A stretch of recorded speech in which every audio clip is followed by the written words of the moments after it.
Welcome to All Gen Gamers, a podcast for people in video games of all generations. Starring Pete Dorr, Happy Console Gamer, Gamester81, and Jason Heine.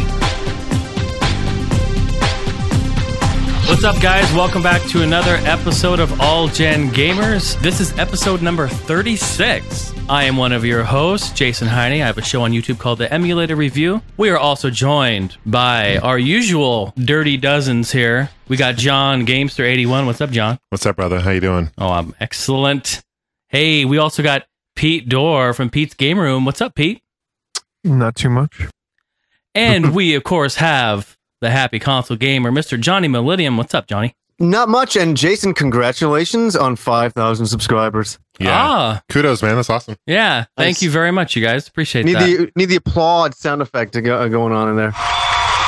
Oh! On cue. He had that already. He did. No, I didn't at all. I got two of them. Do you have the golf clap? What's the? Oh, yeah, I do, of course. There you go. Thank you, guys. So today is what episode isn't special? They're all so special. They're all special to all of us. They're all special, and they hold a special spot in our hearts. But today, we have the privilege of having quite a guest on tonight. And it's kind of an interesting story, but I'll go ahead and introduce him. We are joined by Jason Keiderling. Jason, welcome to the show. Hey, what's up, guys? Pleasure, Jason, having you on the show. Yeah, thanks. Thrilled to be here. Yeah, great to have you on. Jason, you produce games for the Xbox Live Arcade, right? Well, the indie game section. It's like the arcade. Yeah, the indie game section. That's a big treat just in itself to be able to even do that. Yeah, it's surreal. Now, this had to have been months ago. We actually spoke a lot about the game that Jason created. Jason, why don't you go ahead and just break down? I'm like beating around the bush. Why don't you just drop the bomb? Tell people what game you made on the indie arcade there. I'm the developer of Maids With Balloons. Yeah. Awesome. Epic. Love it. Okay, so we started talking about it back when it came out. And when did it come out? When did it come out, Jason? The Monday after Christmas. I believe it was December 27th. Yeah, that's right. And Pete, you brought it up first, didn't you? I was going to ask that. I was like, did I bring it up first? No, guys. I believe it was me. Oh, really? Yeah, I was on Xbox Live with one of you guys, and I was just kind of looking through the games, and I see Maids With Balloons, and I'm like, what is this? And I'm like, this is interesting, I'm like, was this a porn game? And so I had to try the demo, and it was a surreal and it was a surreal experience, and I came back and told all you guys about it. I had to say something about it. Yeah, and then you brought it up, and we talked about it, and I think we have talked about it at least once in like every episode since. There's been some sort of balloon reference. And even Gamester did a review of the game. I did. Yeah. That's actually my favorite review of the game. It's the one that spoke the second most highly of it, but it was the most professional and accurate. And the two problems that Gamester had were the two problems I had. I actually thought about going back and trying to patch those two. Hey, thank you. Look at that. Wow. Well done. Wow. Well done. You impressed the developer with it. That's some good stuff right there. So it's actually a really funny story because when we talked about it, we were joking around like, hey, we need to get this guy on, right? You guys remember that? Oh, yeah. And like I reached out around that time a few months ago, and I couldn't find any information on Jason. I couldn't figure anything out. And so I kind of just put it on the back burner. He's definitely somebody that I wanted to try to get in contact with. Well, come like a few weeks ago, this is an interesting story. I get a PM on our YouTube page, our All Gen Gamers YouTube, and it's some guy saying, hey, I'm the creator of Maids With Balloons. I listen to the podcast every week. I love it. And I get a kick when you guys talk about my game. Thanks for the laughs. And I'm like, what? I'm like, this guy's got to be kidding, because a lot of people can impersonate whoever, right? So I'm like freaking out. We're easily starstruck too, eh? So it's like the maker of Maids With Balloons. Yeah, seriously. It can't be him. Yeah, it can't be. It can't be. And like we were talking about it. I followed up and like I wanted him to PM me on different accounts and to confirm and all this crap, right? Well, it really is him. And I'm like, no way, you got to be kidding me. And so Jason, like, we're so flattered that you listen to our podcast. That's incredible. Yeah, I don't miss an episode. I listen to it every Thursday. I've been listening since I think early November or late October, and I've actually gone back and listened to the ones that I had missed before I had gotten on board. Out of curiosity, how did you stumble upon our podcast? Actually, when I got done programming Maids with Balloons, which was around that time, around Halloween, a while before it was released, because I still had to set up the photo shoot and all that other stuff and go through review. Yeah. I started researching not my next game, but my second next game. So I was looking through YouTube. I had never even heard of podcasts, but another indie developer had been on one. So we all listened to that because he was a guest on it was an actual computer programming podcast. It wasn't about gaming. So I'm looking for all this information. So I started listening to podcasts, checking out YouTube. I had actually found you two different ways. I was watching Johnny Millennium's Happy Console Gamer videos, and I was listening to the podcast for like a month before I realized it was the same guy. Oh, wow. That's so weird. That's so weird. Yeah, because Phantasy Star is one of the games that I'm interested in that kind of passed me by that I was researching, and his channel has the most information on that. So I was watching those, and it took me a little while to make the connection. That's totally surreal. So you're listening to the podcast and watching that at the same time. You thought it was two different people. Well, I was watching so much stuff, and at the time, All Gen Gamers wasn't special yet. It was just one of the many things I had listened to. Same with YouTube. Yeah, yeah. That's awesome. You like Phantasy Star as well. I think I do have the corner covered on YouTube for Phantasy Star. Absolutely, I would agree. Yeah, absolutely. Yeah. A little bit. That's cool. But you discovered the podcast itself through what, iTunes? I believe it was, I don't even remember. I've been just Googling podcasts. I've probably listened to like 25 or 30 different ones. I listen to you and Screw Attack regularly. Then there's like 20 others that I just found every which way I could that really aren't that good, but I'll listen to them if I like the subject matter of the episode. So I can't remember exactly where. So you actually were hearing us before we even mentioned Maids with Balloons. Yeah, I cracked up in that first episode where they had basically explained it to you. And then there was a streak of 5 or 6 episodes where you didn't miss referencing it in an episode, and I was dying every time. Oh, that's so great. Well, that's what tripped us out. I'm like, hopefully we didn't say anything terrible about Maids with Balloons. Like that's what we were thinking about afterwards. I'm like, well, hopefully we're just having fun with it. We weren't being like evil or anything like that. So it was really funny when I told the guys about you coming on the show. Everyone was like, "Oh shit, what did you think about the review?" That's the first thing. Like, no, he likes it. He loves it. Really, he does. That's good. So let's go ahead and get into the big topic here. The also awesome Maids with Balloons. We should probably explain to those listeners who don't know what this game is. Jason, you kind of want to step us through the gameplay and then we can kind of dive into maybe how it came about? Yeah. Does that work? Can we do that? Sure. Okay. Yeah. Maids with Balloons is an Xbox indie game. It's basically a compilation of 3 very short mini games that are all spoofs of old Atari 2600 games, which are what I grew up with because I'm a little bit older than the gamers in the room. It's got a spoof of Space Invaders, Atari Freeway, and Atari Circus, but it's under a theme where all the games were remade to incorporate non-animated maids, just cheesily, pictures of real girls dressed like French maids, photoshopped into the game as your playable sprites. Balloons were incorporated into each level, and some quite tacky FMV videos serve as a shell to introduce and end each of the levels. Jason, are you a fan of like the 3DO? Because that game reminds me of a lot of the old 3DO games. Actually, I had never heard of the 3DO. My path went Atari, then all the Nintendo systems up until the 7th generation or 6th generation. I had heard of it since everyone's comparing it to Plumbers Don't Wear Ties, and I went back and I watched the Angry Video Games Nerd's review of that, and it kind of scared me into not wanting to make another game like this because that was just awful, and it actually incorporated a couple of the exact jokes I used. But yeah, that's what I was going to say. The full motion video really reminded me of the Sega CD era and the 3DO. Absolutely.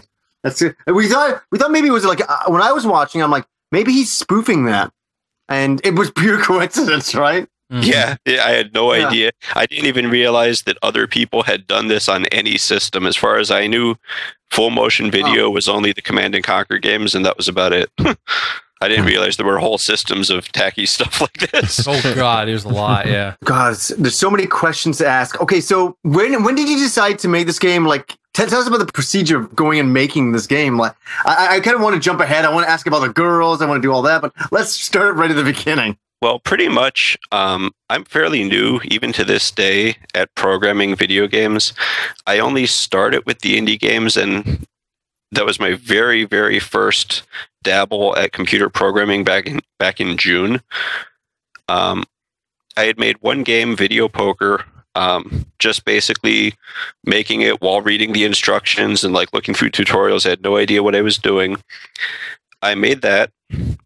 Then I banged out a game that's very minor, just some very basic, and I was ready for my third game. It was about 4 months into programming. At my level of skill, I knew all I could really do next was something Atari 2600 like. I wasn't ready for anything bigger, but the indie games marketplace is flooded with just ripoffs of Atari games. I didn't think we needed another one, and I didn't want to make something that I felt had no reason for existing. So I decided if I'm going to rip off, not rip off because I added my own flavor to each one gameplay wise.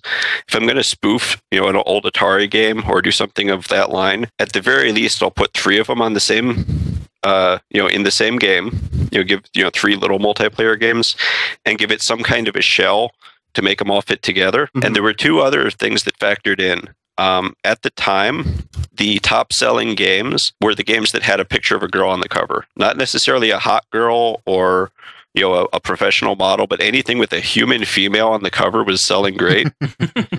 Yeah, even if she was animated. They've since changed how the indie game marketplace works. So that doesn't work anymore. It used to be you would stay on the top downloaded list if people were downloading your trials. Right before my game came out, the top downloaded list, which is very important for sales, switched to actually be about physical purchases the way it should be. So that killed this game kind of, but I'm glad they did it because it's clearly better in the long run. And the third and final reason, I saw that there was other companies putting real girls on their game covers, even a couple decent ones that used them in the gameplay. But they were just like, the guy's sister that made the game, or she might be the girl that made the game. I'm a photographer, and I'm constantly working with some of the hottest women you've ever seen. So I'm like, if I could get these girls on a game, that would be awesome. So I started talking to them, and everyone loved the idea. Every girl I work with wants to be in a game now. Oh, man. That's awesome. That is awesome. So what was your concept of telling these girls? What did you say? Like, I'm in this game called Maids With Balloons. Just come to this hotel room? Like get in the hotel now. Yeah. No, actually, I made the game. It's funny, in John's review, he refers to the graphics as South Park-like. I actually made the review with the game with stand-in graphics made from South Park Studio.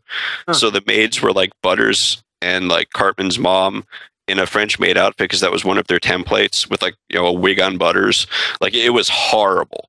I put that on YouTube. I had at the time I didn't know YouTube channels were a big thing, so I think I just made an account and put it up. And I sent it out to the girls that I know that I regularly work with. All of them bid on it. So the first time I was able to get 3 together in the same place at the same time, we set it up. Yeah. How long does that process take from start to finish? How long did it take you to create the game? Programming wise, I was still pretty new, so it took about 5 weekends total. I only work on it on weekends pretty much, with the 5th weekend being actually plugging in the model's images, and the 4th weekend being the photo shoot. The total process took a lot longer because I had to set up the shoot months in advance to get 3 girls together at the same place and same time. But yeah, it's not a very long process, and these days having a higher skill level, a game like that would only take like 3 weekends. Yeah. Is it pretty hard to get onto the indie marketplace, or is it fairly easy if you're a developer? There's no restrictions whatsoever. It's like the Wild West days of the Atari 2600, where you could pretty much bang out anything you want, and there is no review process. I mean, there's a review process, but It's a peer review process. It has nothing to do with the quality of the game or the content. Basically, you submit it, and it takes 8 developers like me, anyone who has a developer license. We can review each other's stuff, and we just go through it for a specific checklist, make sure it doesn't have any technical issues, it doesn't crash your Xbox, it doesn't have any prohibited content on a very specific list, which obviously I studied well before I made this game. And if it doesn't matter how bad the game is, we can't fail it, and eventually enough people will pass just about anything. So yeah, anything could get up there. So I have a question. You don't have to obviously tell us the money figure by any means, but has this game done well for you? It at the exact moment in time, it's about $20 shy of break even. Because I did pay, the bottles, and I had to set up a hotel room in Philadelphia and travel there and stuff.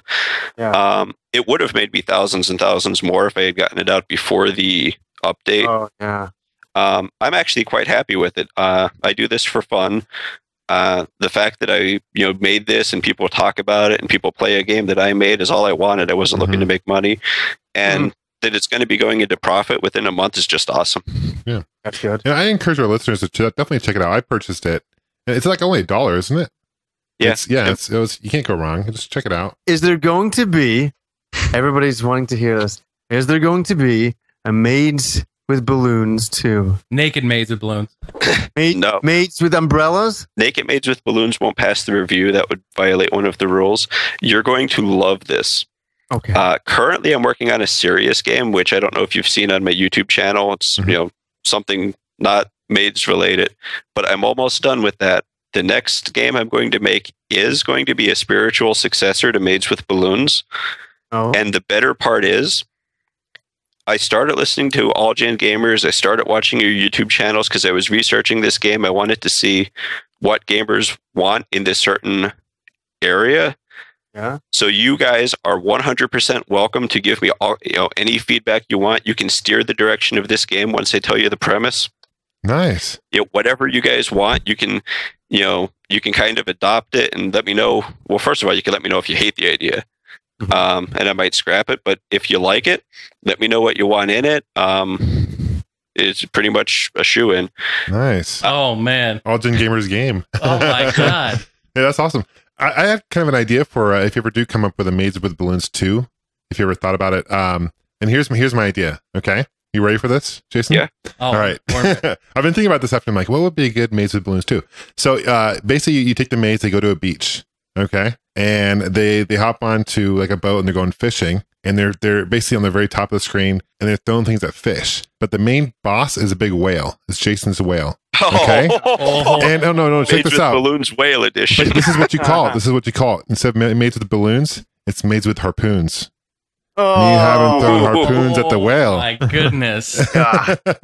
Honestly, there's a game that I love on the indie games marketplace. You guys should definitely check it out. You're going to be a little defaced to this type of humor after playing Maids with Balloons and Techno Kitten Adventure, because those were both a little extreme. But Toadman's Bizarre Quest is actually very similar to the game you described. Really? It is. It's funny. It has full motion video of just this girl that the guy knows. You play as a little toad guy. And the gameplay is you're on a boat on the top of the screen dropping dynamite down to kill mermaids and collect the items that they have. Oh, see, that's it. Yeah. That's the and game. then you give these to the girl in a full motion video thing where they've got the frog like dubbed in on the side.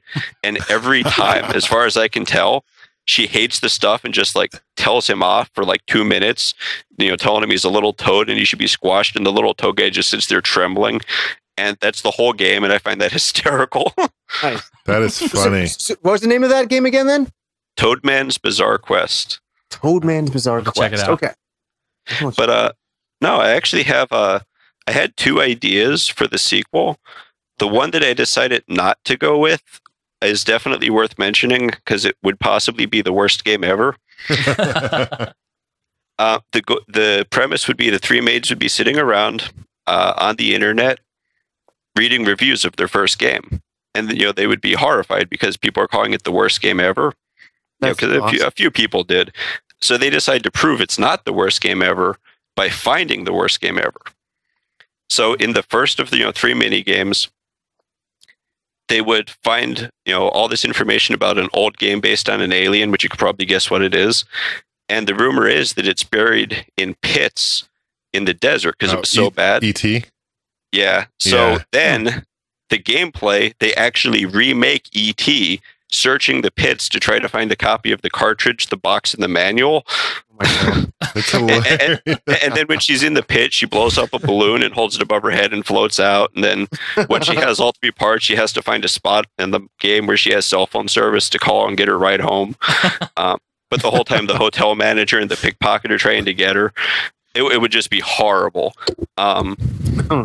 Just remaking E.T. with maids.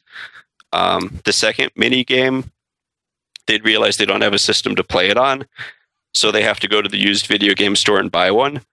Unfortunately, it's clear across town, and the town's infested with birds. And as we know, birds like to poop on maids, which is no good. So she gets a disguise, which is just a rubber band-on duck beak. And she starts walking through town, and it doesn't work if the birds get too close to her. They spot that she's not a bird, and they attack her, and she has to punch them. And I call that level Dynamite Maids. There you go. Yeah, I didn't work out the third one because this just sounded so awful that I decided I want to actually make the next game good. I figured that'll be the joke, that people are expecting Maids with Balloons 2 to have, lower production value and be horrible. So I'm actually going to go all out, and I want to make Maid Quest a full-on RPG. Oh my God. Yeah. Hey, I'll help you, Jason. Turn-based battles. Yeah, that's actually the very first question I had. The reason I started watching all your stuff, especially yours, Pete, because you talk a lot about RPGs. I had no idea, because I play Western RPGs strictly. Like, I never got into the JRPGs like you guys. I had no idea turn-based battles were still alive and popular. I like them. But that was one of my first things. I didn't know what to do for combat. But you totally have to make it turn-based. Oh, yeah. Jason, I will help you make that game. Yeah, anything that you would want to see in an RPG, or with specifically in this one. Well, it's going to be even better than that. Your primary NPC, like your playable character, will be a maid. Yeah. Your party member will be a cheerleader, a nurse, a genie, a cowgirl, anything I could find a bunch of costumes for. Wow. Oh my goodness. I'm in. It's a freaking all-gen gamers RPG. Jason can help with music. Oh, man. Hey, Jason, if you're honestly, I know a lot of girls down here who would love to be in a game as well, and I got my own camera. I can shoot some footage for you. Unfortunately, this particular game, because of all the different sprites and stuff, I'm going to have to do it in my studio, like my home studio, with the proper lighting and the green screen. Also, I don't want it to be cheesy. Like, I intentionally did bad graphics on Maids with Balloons. But I'm a photographer, just like Jason's a sound guy. Like, I can get the visuals good. I have a few ideas. I can render the backgrounds in full 3D, because if you've seen my game, doing 3D isn't that hard. Like, my new one's 3D. Render them in 3D with matched perspective to the maid. So, like, let's say I set the camera in the 3D world like 25 feet from the object that I'm looking at and 6 feet off the ground. If I take pictures of her with matched lighting in that same perspective, she'll actually look like she fits in. It won't be a South Parky cut out in front of it. I'll do a lot of stuff like that and actually try to make it good. Wow. I think you should make the Maid RPG. That's a very cool concept. What are you going to call it? Just Maid RPG? Maid Quest. Maid Quest. Maid Quest. Yeah, that's good. And I'm thinking for a basic premise. Obviously, I won't get into too much detail and ruin any of the jokes on you. It's actually going to be robots. It's in the future, sometime, whenever. Some company made like a robot maid. For obvious reasons, but officially to like help out with cleaning. Then they started making more of these robo babes, which I'll call them. They made the nurse for healthcare and agriculture and all this other stuff. Then, in typical RPG fashion, the shit hits the fan, which I haven't even decided what the epic quest is going to be. But then these robots either they realize on their own or we realize that they're our best chance for survival, and they actually, in Astro Boy fashion, have to like become more than they are, and they go on their little quest. Wow, that's hilarious. You have to get started on this right away. I love it. You said you're doing the backgrounds are going to be rendered in like 3D, so you're talking like, when you say 3D, do you mean just 3D for photography, or is it going to be still flat backgrounds like a classic RPG? I haven't decided 100% on the combat system. Kind of has to mesh with the system I use for the sprites and the movement. I'm not going to do a full 3D game, even though I figured out that I could. It would just look cheesy, because if you look at any of the third-person RPGs like Knights of the Old Republic, Oblivion, the same concept works. The playable character, even though you're looking at their back, is always a fixed distance from the camera. I'm not doing that because it would look tacky. Mm-hmm.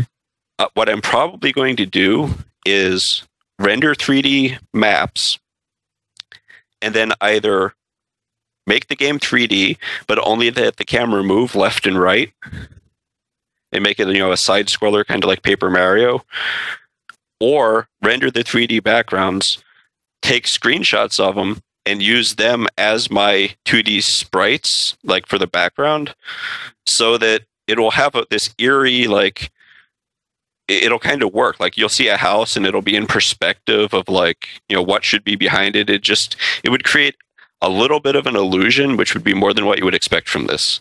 Totally do that. So you're talking sort of like, I don't know if you're familiar with it, but like a pre-rendered background, you're saying, basically? Yeah, one of my default idea is to do what everybody else does and just rip off like the Final Fantasy II, Final Fantasy IV engine, and have them walking around like that with just a drawn background. That's the default. In that, any ideas I have, I test against that, and if they're not better, I won't do them. Not that anything's going to be better than that, but better than like the 9,000th version of that, I should say, because that was awesome when it was original. I would kind of actually like to go in a unique direction, and I haven't decided what, because this is, the next game. I'm not even quite done with this one. I think it would be cool to have side-scrolling Contra style shooter, with like Mass Effect style fighting, because I've never seen that done in an RPG fashion. Side-scrolling. So it's side-scrolling. Then when it goes to combat, goes into like first person. Well, that would have been real-time combat. Yeah. You guys seem adamant that turn-based would be better, so that's going to kind of be out. I at first I wasn't even sure people would go for turn-based combat still, but if you're saying they definitely would. You guys would want it, then yeah. Well, just as an example, Jason, I don't know if you know of the success of Cthulhu Saves the World, that RPG, or the Death of Fire, or whatever the hell they're calling it. Actually, I do know the numbers on those, and those are some really successful games. Yeah. So just as an example, turn-based RPGs in a classic style still have a lot of staying power on indie games for sure. Yeah, and I actually had a little bit of trouble. Like, I'm thrilled that those games are out there. I think they're some of the best indie games, and I'm glad people are actually making some quality ones to go with all the garbage. But yeah, I had trouble playing them because they went back a little too far in time. I think they use more like a Phantasy Star 1 engine, or even a little pre-Phantasy Star 1, Final Fantasy 1. Yeah, I can't go back to before, like, seeing the characters on screen for fights. Like, I could go back to Super Nintendo, but I can't go back to, like, original Nintendo or before. Dragon Warrior. Yeah. It's just a little too dated for me. When are you looking to have this game out, Jason? Have you have a timetable? Yeah. I'm looking at Halloween 2012. Because it's obviously going to be an epic game compared to the other stuff. A whole lot of dialogue and quests and all that stuff. That's obviously a very rough estimate since I'm not even done with the current one, and I plan on taking like a month and a half off and actually playing some games in the meantime because I've been away from that too long. But yeah, I'm hoping Halloween 2012. Yeah, if none of you guys balked at the idea of the different babes and the different costumes, that's pretty much the litmus test I needed. That if you're not cringing at that, then it's probably good to go. I should also mention the one thing that people might make it they might consider this a little bit tacky, but when you change armor in the game, the girl's actually just going to change her costume. So she'll put on like a different nurse outfit. That's hilarious. I think it's brilliant. Yeah. Maids are doing everything. All I'm seeing, Jason, is a lot of work doing that kind of game. A lot of work. Yeah, it's, you know, a lot of people, they learn to do indie games, and then, you know, once their skill level gets to around where I'm at, which is, you know, where I feel pretty competent to do what I want.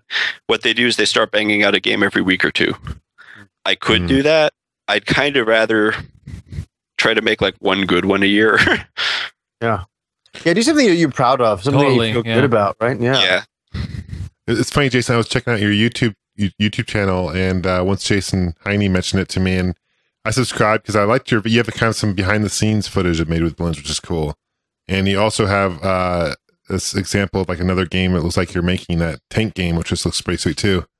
So you can kind of talk about that. But it was kind of funny. I noticed a lot of the subscribers you have, well, I shouldn't say a lot, but a number of them are, no, they're all like, you probably, I don't know if you noticed this or not, but they're like, they have a fetishes, a balloon fetishes. Yeah. It's hilarious. What? Yeah, you go on their channels and they're just playing with balloons and It's rubbing. totally true. I looked at the same thing. Yeah, I got 38 subs in the first week. It was 2 of you guys and then 36 balloon fetish people. Yeah. No way. I clicked on it first Yeah. too. There's like people like in bikinis, like popping balloons and kissing them and doing. all Oh kinds yeah, of stuff. riding them and stuff. Yeah, I'm like, wow, people. So, Jason, why did you pick balloons of all things? Just because? Yeah. How'd that come about? That was actually a little bit of a like a meme, like a little mini meme or a joke before the game existed. Like I said, I'm a photographer, so I have these girls. I work with them all the time. And one of the problems that I run into is, you know, I'll have shoots for them that are like 2 hours long. And, you know, they always want more. Like they want a 3-hour minimum, or I got to pay them a premium for what I need for 2 hours. So I'm like, you know, let me just find something else to tack onto these shoots. So I actually started doing balloon fetish videos. I don't get it. I have no idea why people like it. So I just had them putting on French maid costumes and blowing up and popping balloons. Yeah. And I looked at this and I was planning on doing something with it, like, I don't know, an adult membership site or, you know, something. And I'm looking at these videos and I'm like, these are not hot. These are hysterical.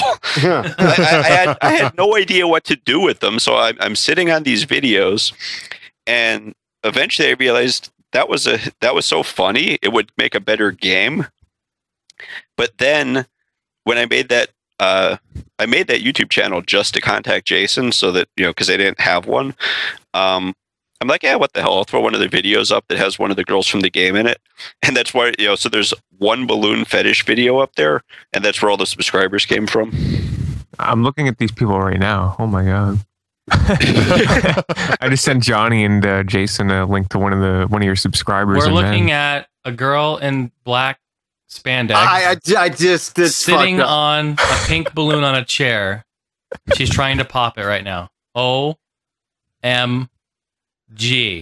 To each their own, you know? She can't even pop it.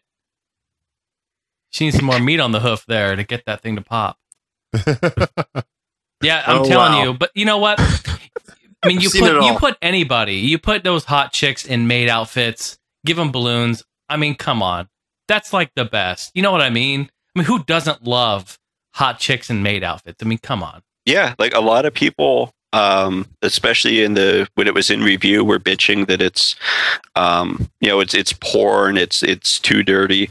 Actually, we went through we overdid it, keeping it tame. Like, I actually bought 7 different maid costumes, and we, you know, took a half hour, and the girls tried them on until they found the least risque one. You know, we were constantly reminding ourselves, like, we want this game to be so tame that we would have no problem with a kid playing it. You know, all the humor was like kindergarten level. But, you know, the theory is, well, first, getting hot chicks in French maid costumes on the cover was awesome. But maids are fun. I mean, pirates are fun. Zombies are fun. They're overused. Nobody uses maids, and maids are awesome. Yeah, totally. That's true. Completely agree. I clicked on the download trial button to try the game out. Because it's funny because I was like, Maids with Balloons. I'm like, what the hell is this? I had to go and see what it was about. I had to go and try You it have out. to when you see Had that. to. You have to. It probably, we don't have statistics on that, but I'm willing to bet it set records for trial downloads. That's I hilarious. think I had something like 10,000 day one.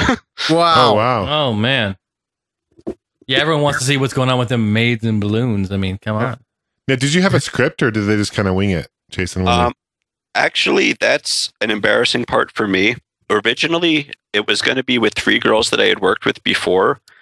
One of the girls canceled at the last moment, like 2 days or a day and a half before. So I frantically was like scrambling around trying to find a replacement. Erica, the girl from the freeway level, is actually, I had never worked with her before. She's a brand new model. That was like her 3rd modeling job ever. I got her, as a fill-in, but I spent all that time that I should have been like getting the script ready and getting everything set up.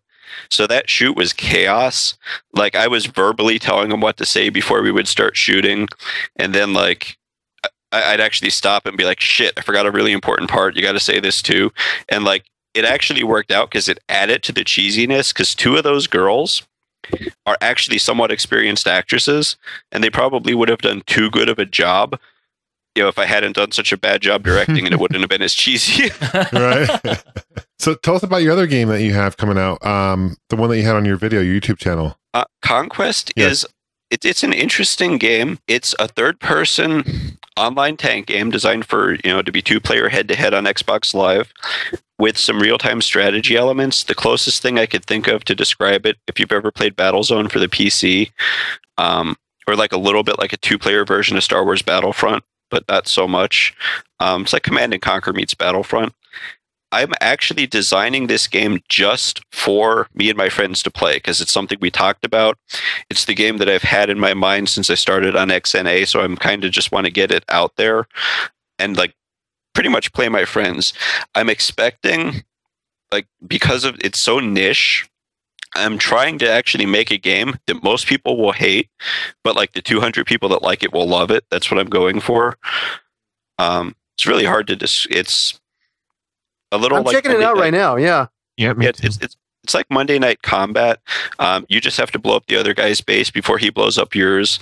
You both have a little speeder tank, so you can fight head to head, or you can build up outposts, which will give you defense turrets, and it'll also produce AI that you can order around with the crosspad. So it's a little bit of strategy, a little bit live action. I'm going to like it. My friends will like it, but it's not going to be for everyone. Definitely worth looking at. Well, what's cool about it is that you can make a game for you and your friends and that you guys like it, and you can get a game on the indie arcade. I think that is just a huge achievement. You know what I mean?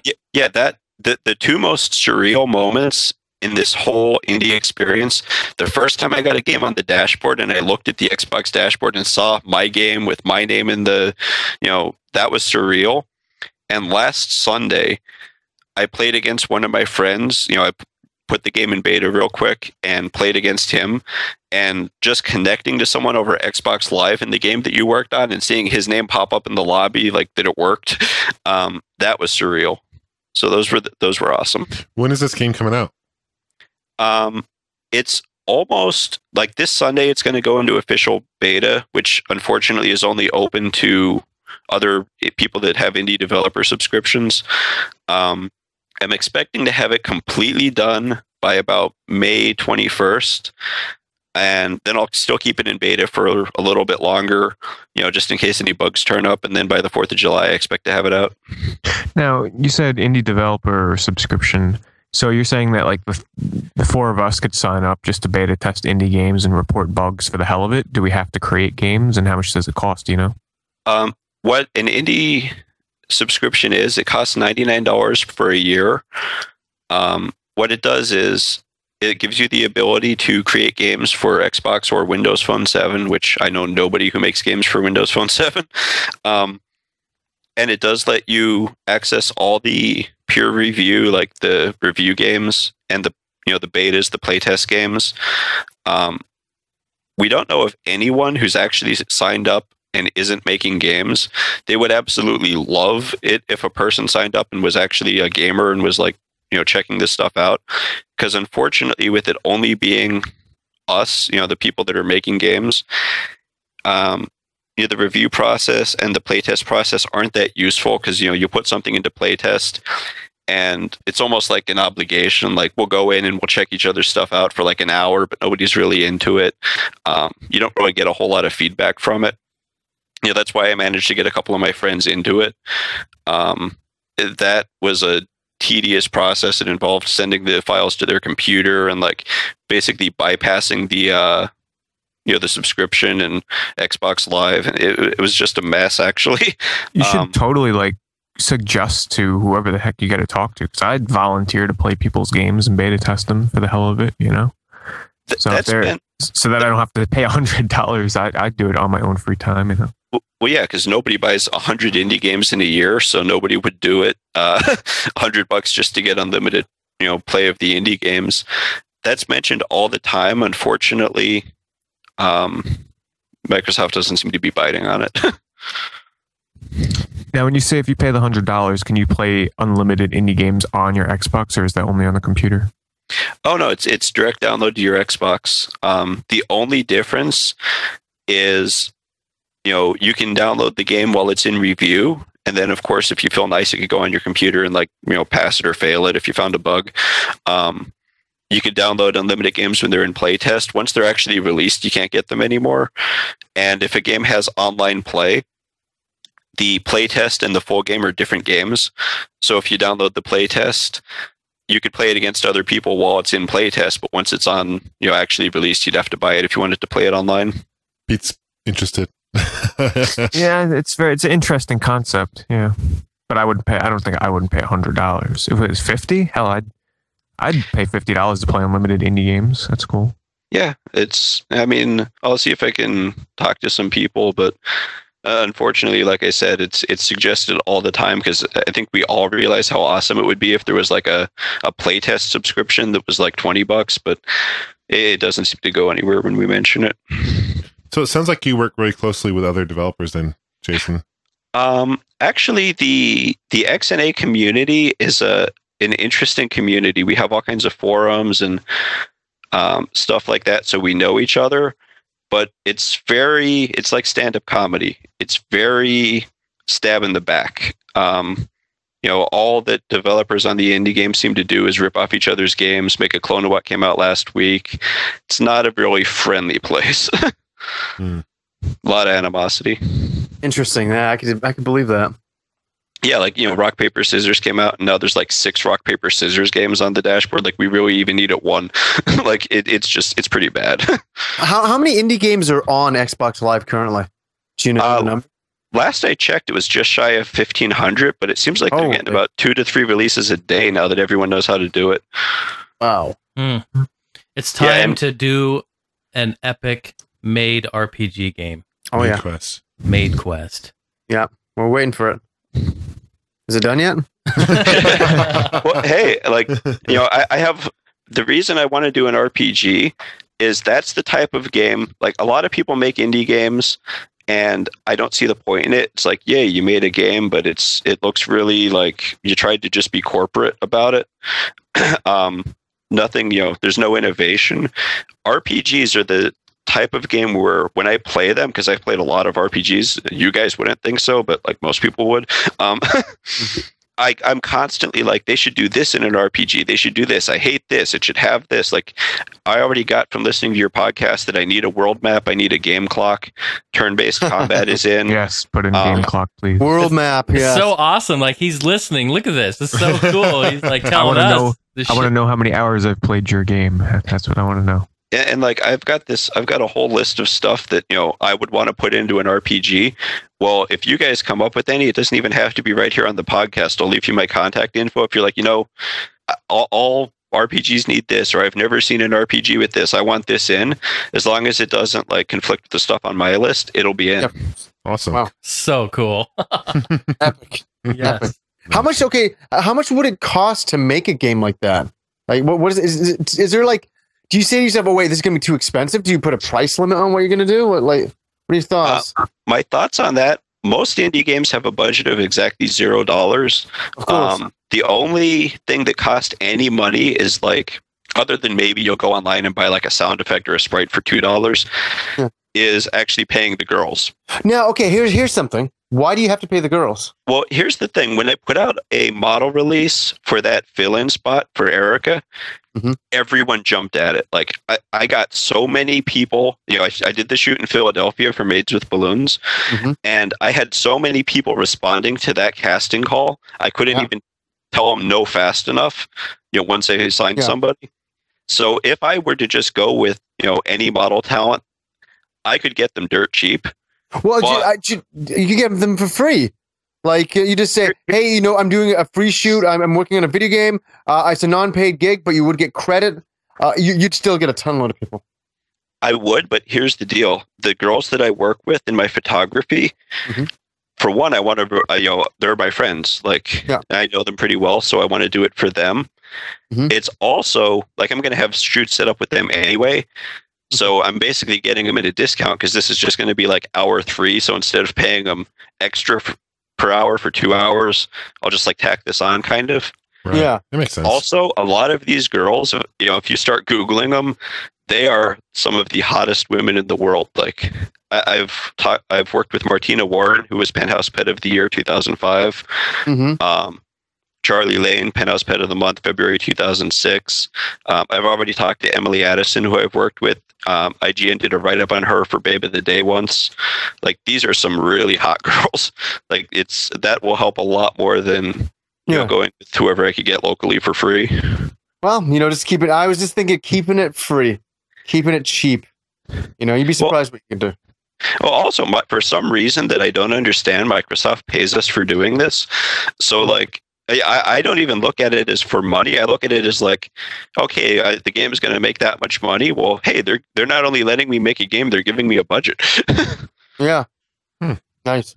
That's going to be a lot. To make an RPG is very time consuming. Like, are you building this engine from the ground up? Yeah, I'll have to. It was actually very easy when I did that 3D game to build a 3D engine.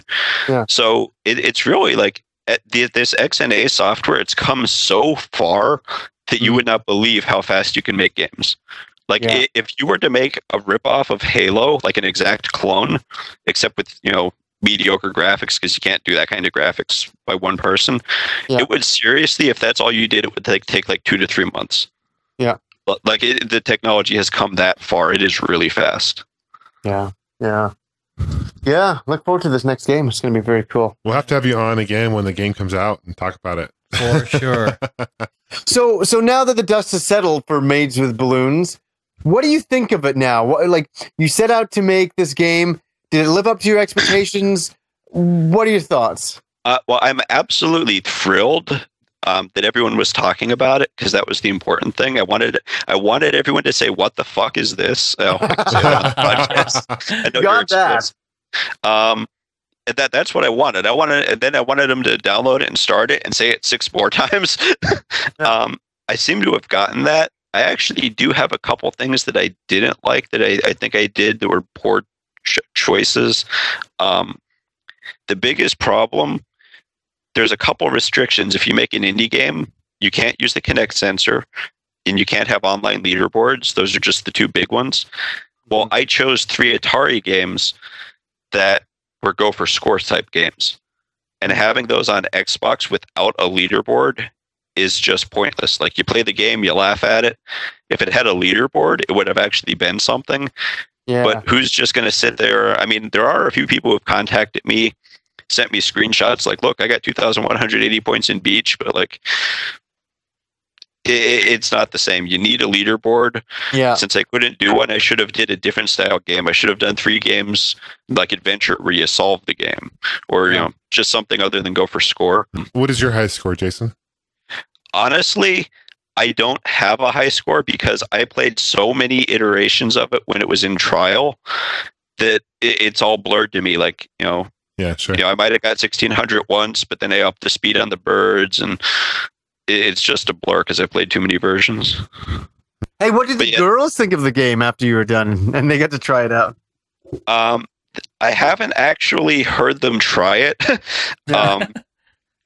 Now, they still want to do games. They love the idea. I'm pretty sure they really want the next one to be better. I don't think they liked the press. The one, they were nice enough to tweet about it for me because, obviously, models like this have a lot of, fans. The one girl posted on her blog, but she was like, look at the things I'm paid to do for money. Like, she wasn't proud of it. Erica might be the exception since this is like, her foray into modeling. So she might be a little more proud of it. They definitely do want to do something else, but that's actually factoring into my reasoning for wanting the next thing to actually be good. Mm-hmm. Sure. Yeah, also, there's so many girls I know that want in on it. That's kind of why I want to go the RPG route too, because then I can fit in a whole lot more than 3 girls. Oh, it'd be so cool if you walk into like buy potions or something like that, healing potions, and there's a girl behind the counter that would actually talk and be a real life girl. You know what I mean? Like full motion video, like the good old Sega CD days. That'd be very cool. I'd like that. That'd be awesome. I'm pretty sure I'm going to scrap the FMV for the next one. Unfortunately, if I did a direct sequel, which, like I said, at this point, it would only take about a weekend to bang out something like Maids with Balloons. Mm-hmm. So I'm not saying while I'm working on this, I won't turn out 1 or 2 like minor things. And if you see that, don't think, he's not making Maid Quest. It's just, I took a Saturday off and did something else. Yeah. For the real game, I don't want FMV because that was the first thing that people, made it seem low quality to people because it reminds them too much of, Plumbers Don't Wear Ties, Sega CD. Also, it was a royal pain trying to get the girls together at the same place at the same time. So I could work around that if it's their sprites and their audio. Also, we have a very strict file size limitation on indie games. They can't be more than 150 megabytes. And the video uses that up really fast. Oh my gosh, 150. Yeah, that's not much at all. Then instead of full motion videos, I guess you just take a photo of the girl and then have writing up here in the next. Oh yeah, NPCs will be sprites. They'll be real people. Yeah, cool. All right. That's cool. That's where I might actually get into the free stuff. Like, if the girl brings her boyfriend, to the shoot, it's like, well, you could work a shop if you want to be in for free. Instead of potion, you can give them lotion. There has to be, that's the thing, and I think that's the trick with it. There has to be a lot of inside jokes with it for sure, because it can't take itself too seriously. No, you know what I mean? One of the roles that I have written down is right along those lines. Things, I've got my like epic, things I need in my RPG. The game is going to be humorous. Combat has to be dead serious because in any RPG, no matter what it is, you spend all your time leveling, getting better equipment, So combat has to be serious, but the rest is going to be funny. Like, not to ruin too many jokes, but their idle animations, since they are girls, even if they're robots, if you stop for even a second, your party's just going to pull out their phones and start texting. Yeah. I don't know. I actually, this is kind of disturbing. I'd never hear you guys talk about Western RPGs like the BioWare games. Oh, I love them. I'm glad to hear that, actually. Cause, I love Knights of the Old Republic. I actually bought an Xbox for Knights of the Old Republic. Yeah, I finished it. I love the game. That's my favorite game ever, by far. They really captured Star Wars. And it's funny, isn't it funny? And John can say this too, is that I played so many Star Wars games over the years, and when I played Knights of the Old Republic, I said, it felt to me, this is me personally saying it, I felt like it's the first time they really captured the Star Wars universe. I was really impressed with that game. I mean, I played that for the couple of weeks I did, and I was sucked right into that world. I loved it. Totally. I actually had to order, I remember I bought my friend's Xbox because I didn't have much money back then. I wasn't working. And I had to actually get some component cables to hook up to the TV. And then I went out and bought the game. I remember that. And I put it all together and played that. What an awesome experience, for sure. The second one, I didn't play. I heard it wasn't so good, so I didn't go down that direction. And me and John saw the online game being demoed at PAX, and the Old it Republic, looked okay. Not my cup of tea, really, but looked okay. It's more of an MMO than it is. It's an MMO for sure. That's type of thing. But graphics we love Western RPGs for sure. Graphics look phenomenal on it, though. So I think sometimes we go on about Japanese role playing games. Sometimes I think that's my first love, but definitely Western RPGs. Wouldn't you say so, Pete? Yeah, I mean, I remember playing KOTOR back then too, and I don't know. We talk more about traditional RPGs, but Yeah. The thing is, really good Western RPGs are fewer and far between because I guess they take so long for the developers to make that, there's not a big abundance of them out there. Like I also bought an Xbox specifically for Morrowind. The only series that we don't really talk about much that I'm sure a lot of people are upset about is the Mass Effect series. That's probably what a lot of people were That's like, an excellent game too. Yeah. Yeah, we never really mentioned it, but I never beat the first one. Did you play the second one, Johnny? Did I play the second one? Or the first one, yeah. I played the first one, and I got a little bored halfway through, but I got the second one, and I finished the second one. I liked the first one, though, but I didn't play all the way through it. So, did you finish the first one? No, not at all. I got bored pretty early on. I didn't really want to say it. I didn't get bored. I just thought, man, this is pretty huge. Like, I kind of thought it was huge at the beginning without a reason to be so huge. I'm like, where the second one really kind of... Actually, I found the second one was more on rails than the first one. The first one seemed to have a little bit more freedom than the second. I hope in the third one they would give you a little bit more freedom. That'd be awesome. But I like Mass Effect. I'm a fan. I'm not a super fan, but I do like it. So, just one of those series where I refuse to play the second one until I've beat the first because the stories are so connected, Yeah, totally. But, Hey, Jason, what would you say your favorite RPG of all time is? Oh, me or Jason Heine? No, he's Mr. Heine tonight because we have two Jasons in here. So definitely, I'm asking you for sure. Oh yeah, definitely Knights of the Old Republic. Like I swear by that game. I probably solved it like 40 times. It's sad. Oh really? Wow. I only ever played through it once. That was it. I don't want to get into any spoilers, but if anybody who wants to play Knights of the Republic who hasn't, please get away from the turn off the podcast right now or skip to, like, I don't know, a minute and a half into the future. But I gotta say, when they had that twist in the middle of the game, when you again, spoilers, guys, so get out of here. When you find out, and Pete, you finished the game, right? No. Oh, but I might. You guys talking about it so damn much, I might replay it. For Christ's sake. Okay, how about this? But Jason, like the twist in the game. How about I just say this? Isn't that absolutely amazing? That floored me at the time. Yeah, that game had a better plot than any of the prequel movies. It was amazing. Epic. It really was. You got me stoked. I feel like playing that game again. Yeah, I really feel like playing that game again. It was an excellent. How long game. does it take to beat? It's not long. Jason's he's the expert. He's done it 40 times now. Yeah, when I do it, it's usually 2 long days, or 3 days if I actually get like normal amounts of sleep. Wow. So maybe 4, 6 or 7 hour days if you don't know exactly where to go and what to do. I was gonna say about 12 to 14. Totally. Like I remember it wasn't long. It felt like the perfect length to me. It didn't drag on. Just have you doing all this extra bullshit. I loved everything you did in that game. Is that game? I think it is. It's backwards compatible with the 360, right? Yeah. Is it really? Oh, I get it. I get it.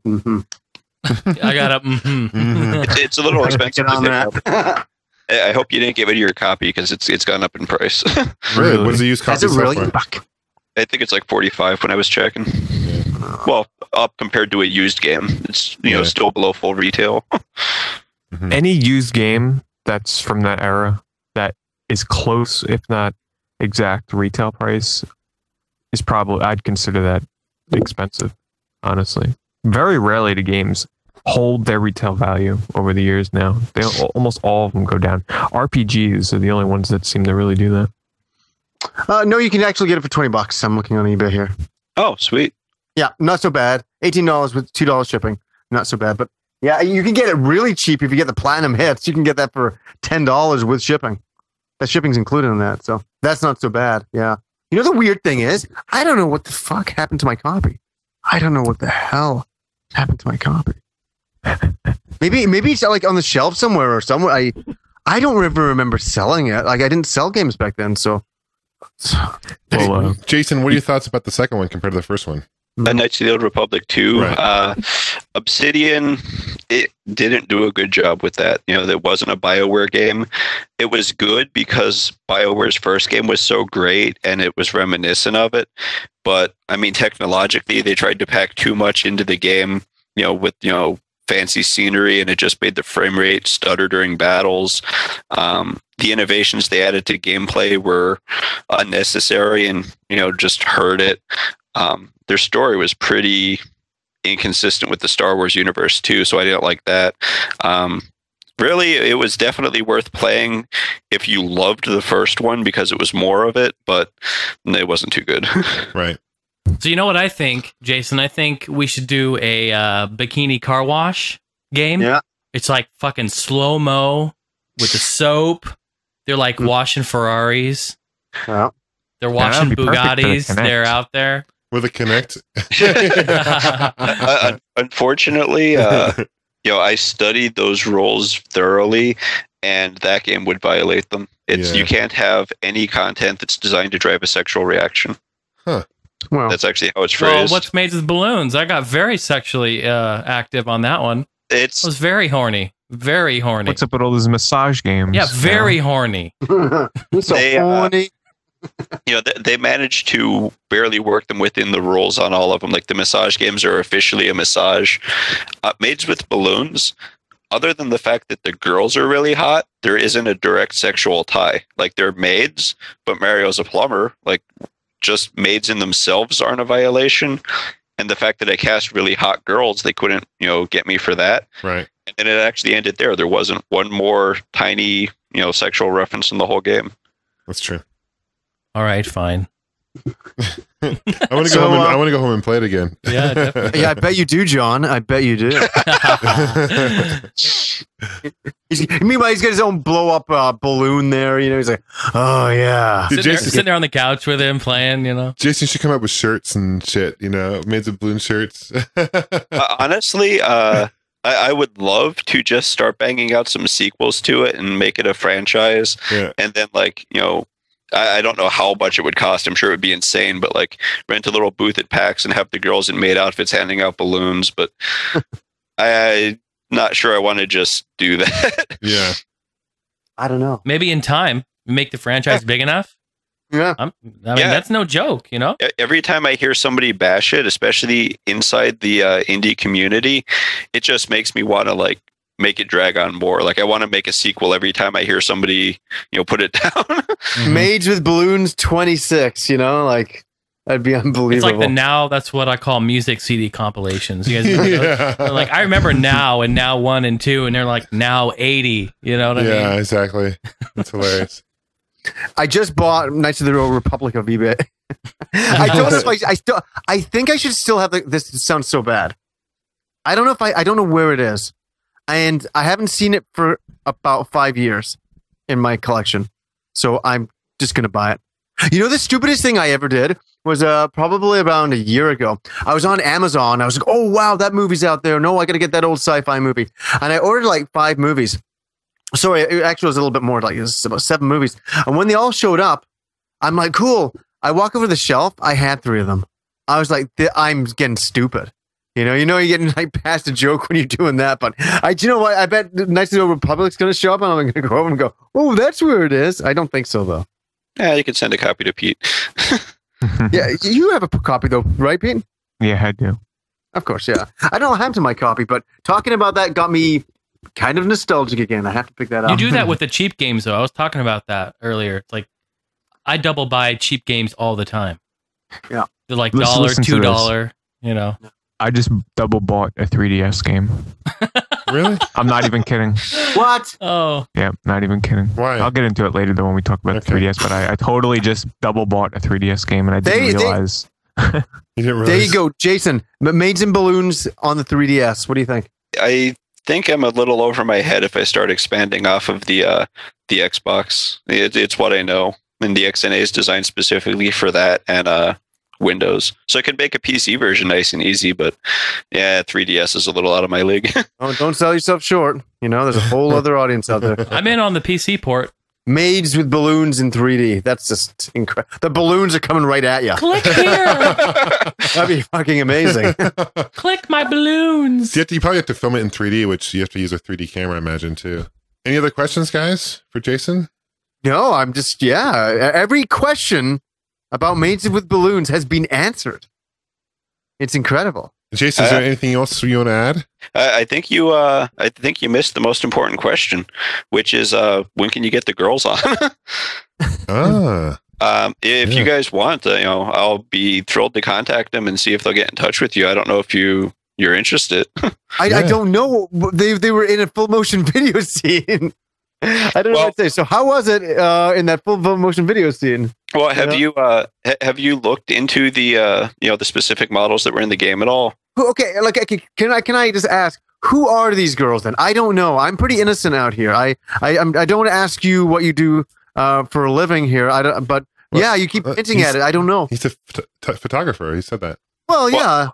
I'm a photographer, but the models that I work with, Erica's a brand new model. So, I mean, it's interesting for her because it's her experience. Like, one of the first things she did, Pixie, that's actually her name. I didn't make it up for the game. Her name is Pixie. She's a model from Philadelphia. Callie Logan's probably the interesting one because she's actually a Playboy model. Right. Like, she's been in Playboy. If you Google any of their names other than Erica, who you won't find much of anything, like, they're interesting girls. That's like half the reason why I want to work with them. Wow. Yeah, I want to make a sequel just because I want to work with girls like that again. Absolutely. So you're not dating any of these women, are you? No. They're a little out of my league. Why? Usually when a girl's like in Playboy, that's a pretty good sign. You know what you do? You know the trick is? You take them on a fancy date, you take them in your car, you drive to McDonald's, and you let them supersize it. I'm telling you, it always works.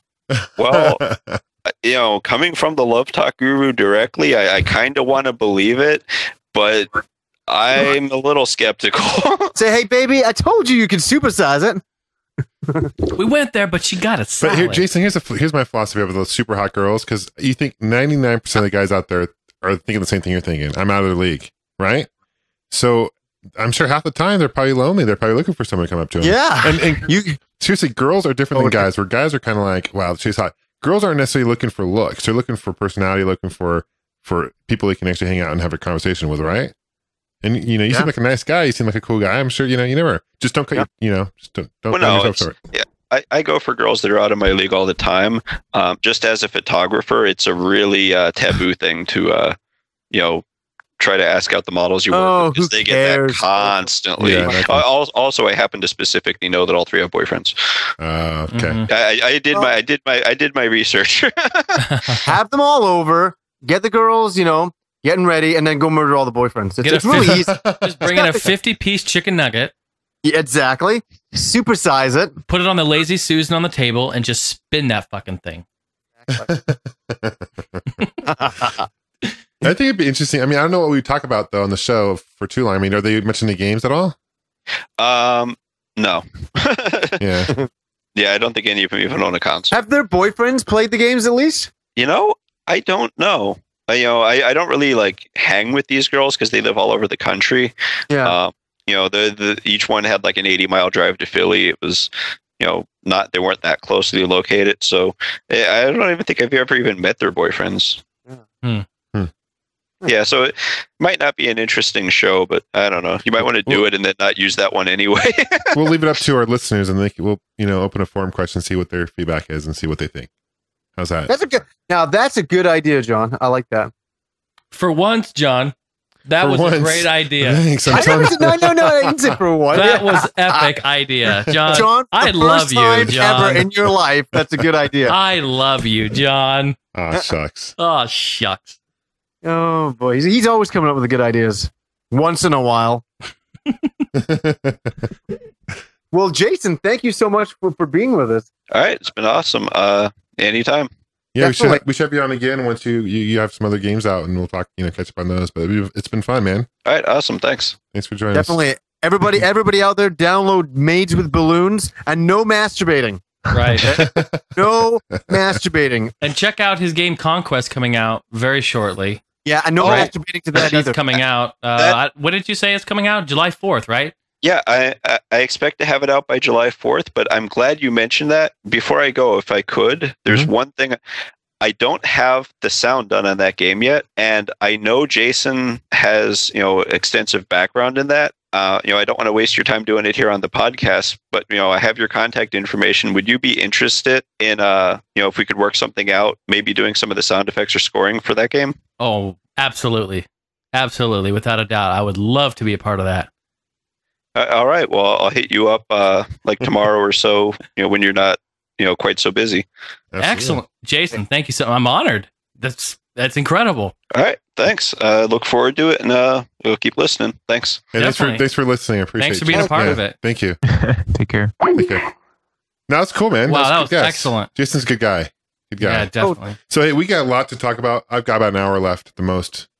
So Okay, how about why don't we all talk about our 3DS day really quickly? I want to say to Pete, I watched your video of 3DS launch. I couldn't believe how, I'm easily starstruck, but how close you were to Reggie. Oh yeah. He's like, oh yeah, I'm close to the Reggie. Yeah, I couldn't believe it. I thought that was so cool, and he actually talked to your friend. Your friend's hat gained so much attention, eh? I know. He by him wearing his Ezlo hat from Legend of Zelda Minish Cap, like he gets a couple of people interviewing him, and because it stands out, obviously. Yeah. What the hell is he wearing? From Legend of Zelda Minish Cap, where it's the Zelda game where Link's cap is basically I forget the whole story behind it. He explains it, but it's the hat with like the duck on the top of it, kind of. Oh yeah, okay. Yeah, he wears that. Oh yeah, that's gonna get a lot of attention. Yeah. You should have said something. I was waiting for you to say something to him. Who, Reggie? Yeah. Ask him how the food truck is. You say, I know, totally. You say, hey, Reg, you want to be on the All Gen Gamers podcast? He'd be like, no, I was actually at the end of the video when he was talking to Triforce and everything. I was gonna have him sign my box for the 3DS, but as soon as he was done with that interview, someone else was like asking him something. He's like, "I gotta go. I'm sorry, I gotta go." Yeah, So he was rushed around so fast. That guy. Yeah, which is definitely understandable. Yeah. So anyway, let's start with John. Let's start with your and Jason. You guys, what's your experience with the 3DS? Okay, so I got up. GameStop up at 9 in the morning. I got up at I got the GameStop at 8:40, and no one was in front. No, there was no lineup at all. And by the time the doors actually opened, maybe there was like 3 people behind me. So I was kind of expecting a little bit bigger crowd. Yeah. I don't know what Johnny's experience was when he picked it up. Same thing. And it was just interesting. But I picked up 3 games. I got Ridge Racer 3D, just to rub it in Jason's face, mainly. Fuck you. I picked up Super Street Fighter 4 3D edition, which I love. Actually, it's a really fun game. I was playing Pete online, and that was fun. We whooped his ass. Yeah, took names. No. And then what else? I picked up Pilot Wings Resort. You picked up the same games I did too. Yeah. Okay. Exactly the same. And okay, I'll tell you my pros. I'll tell you my cons. The 3D is cool. My eyes get a little bit strained, but after a while it was fine. It wasn't as bad as initially time I played it. I think it was because I was holding it too close before. I kind of move it back a little bit. It helps. It tends to help, but you move the screen left to right, it gets blurry. I love the augmented reality. I know Jason was playing around with it. That's a really cool feature. For me though, the cons, battery life sucks. Yeah. 3 to 5 hours, it's done. And at least they give you a cradle. I understand that, whatever. But wait, hold on, John. Yeah. Did you try that cradle? What is the difference between that and just plugging it into the wall with a regular AC adapter? Nothing. Oh, okay. What? That's so stupid. Yeah. No, I can see maybe if you can charge the cradle separately and like bring that with you to charge it on the go. What a load of crap! Right. It is. I knew looking at it was just like a pure novelty. It's I'm novelty. like, what is this? It's a novelty. It doesn't do anything. And so that's a huge downfall. I mean, 3 to 5 hours when you can play. What is it? DS is probably 10 hours or more. I'll be honest with you, John. I don't know, but my battery life seems to be less than that. Maybe because I keep my wireless switch on sometimes, which will definitely eat up the battery. But even then, sometimes I turn it off. Like I play with the 3D on full blast. I swear to God, it does not feel like I get 5 hours battery life out of that. Honestly, it's 2 to 3. 2 to 3, which is, I mean, that's at least it's rechargeable, right? But still, it's like if I bring this thing with me somewhere, like I'm gonna. Like I'm going this Friday. I'm going to the Distant Worlds concert in the city, and I'm going to bring it with me to put on the street pass and see who I can find over there. But that thing's going to die while I'm out. I know it, which is not going to be convenient. Yeah, you'd think they come up with a longer life. I know, for example, they're actually coming out with smartphones soon that are going to be 3D capable. And God, I hope phones last longer than 2 hours. Can you imagine? I can't imagine without me. Oh, dude. So anyway, that was a huge downfall for me. It's not a fan of the friend code. It's just confusing. Yeah. I'm not a big fan of that. I think of the 3 games I picked up, I'd have to, in order, I'd probably go Super Street Fighter 4, Pilot Wings Resort, and then Ridge Racer in that order. So I really like the 3D dynamic of the Street Fighter 4, though. That's pretty cool. How about you, Jason? I mean, I know you came over for a while and played it. We did a live streaming. Yeah, this will be real brief, guys. I was over there with John. We were hanging out, streaming it, playing it. I think it's awesome. I really like it. I think the 3D doesn't affect my eyes at all. Has just like a little bit of adjustment. It reminds me of like, remember I used to stare at those things, those like just patterns, and then you used to stare long enough that it becomes something 3D. That's exactly what this is to me. That's what it looks like. I had to stare at it for like 5 seconds, kind of squint, like look, and then it became 3D, and there it was. I played Pilot Wings, and I really like that. I'm a fan of Pilot Wings, so that was really cool. I don't have a lot of hands-on experience with all the games. I played Ridge Racer. I like that. That game plays like Outrun, does it not, gentlemen? Yeah, it does. And I like that a lot. Yeah. So that was cool.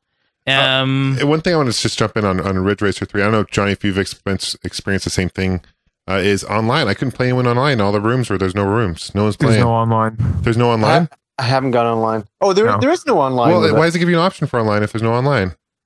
It's probably local Wi-Fi. I'm 100% on this because I know I was severely disappointed in learning this. There is no Wi-Fi online. Yeah, it's only in the same room with somebody. That's the only way. Bullshit. The only game.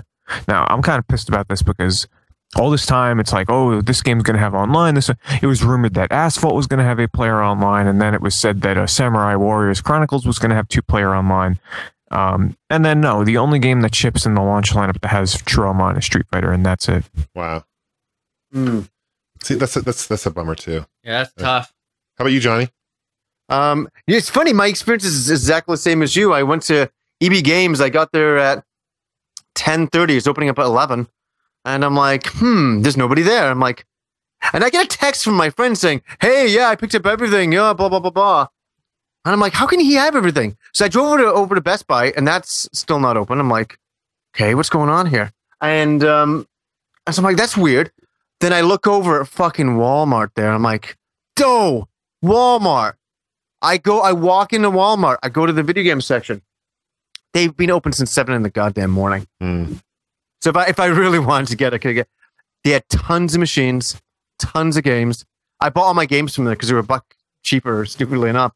So I bought all the games and the same games you bought, Super Street Fighter and Ridge Racer and Pilot Wings. And I go to the guy. I said, well, was there a lineup this morning? How was it? He's like, no, it was fine. I'm like, oh, okay.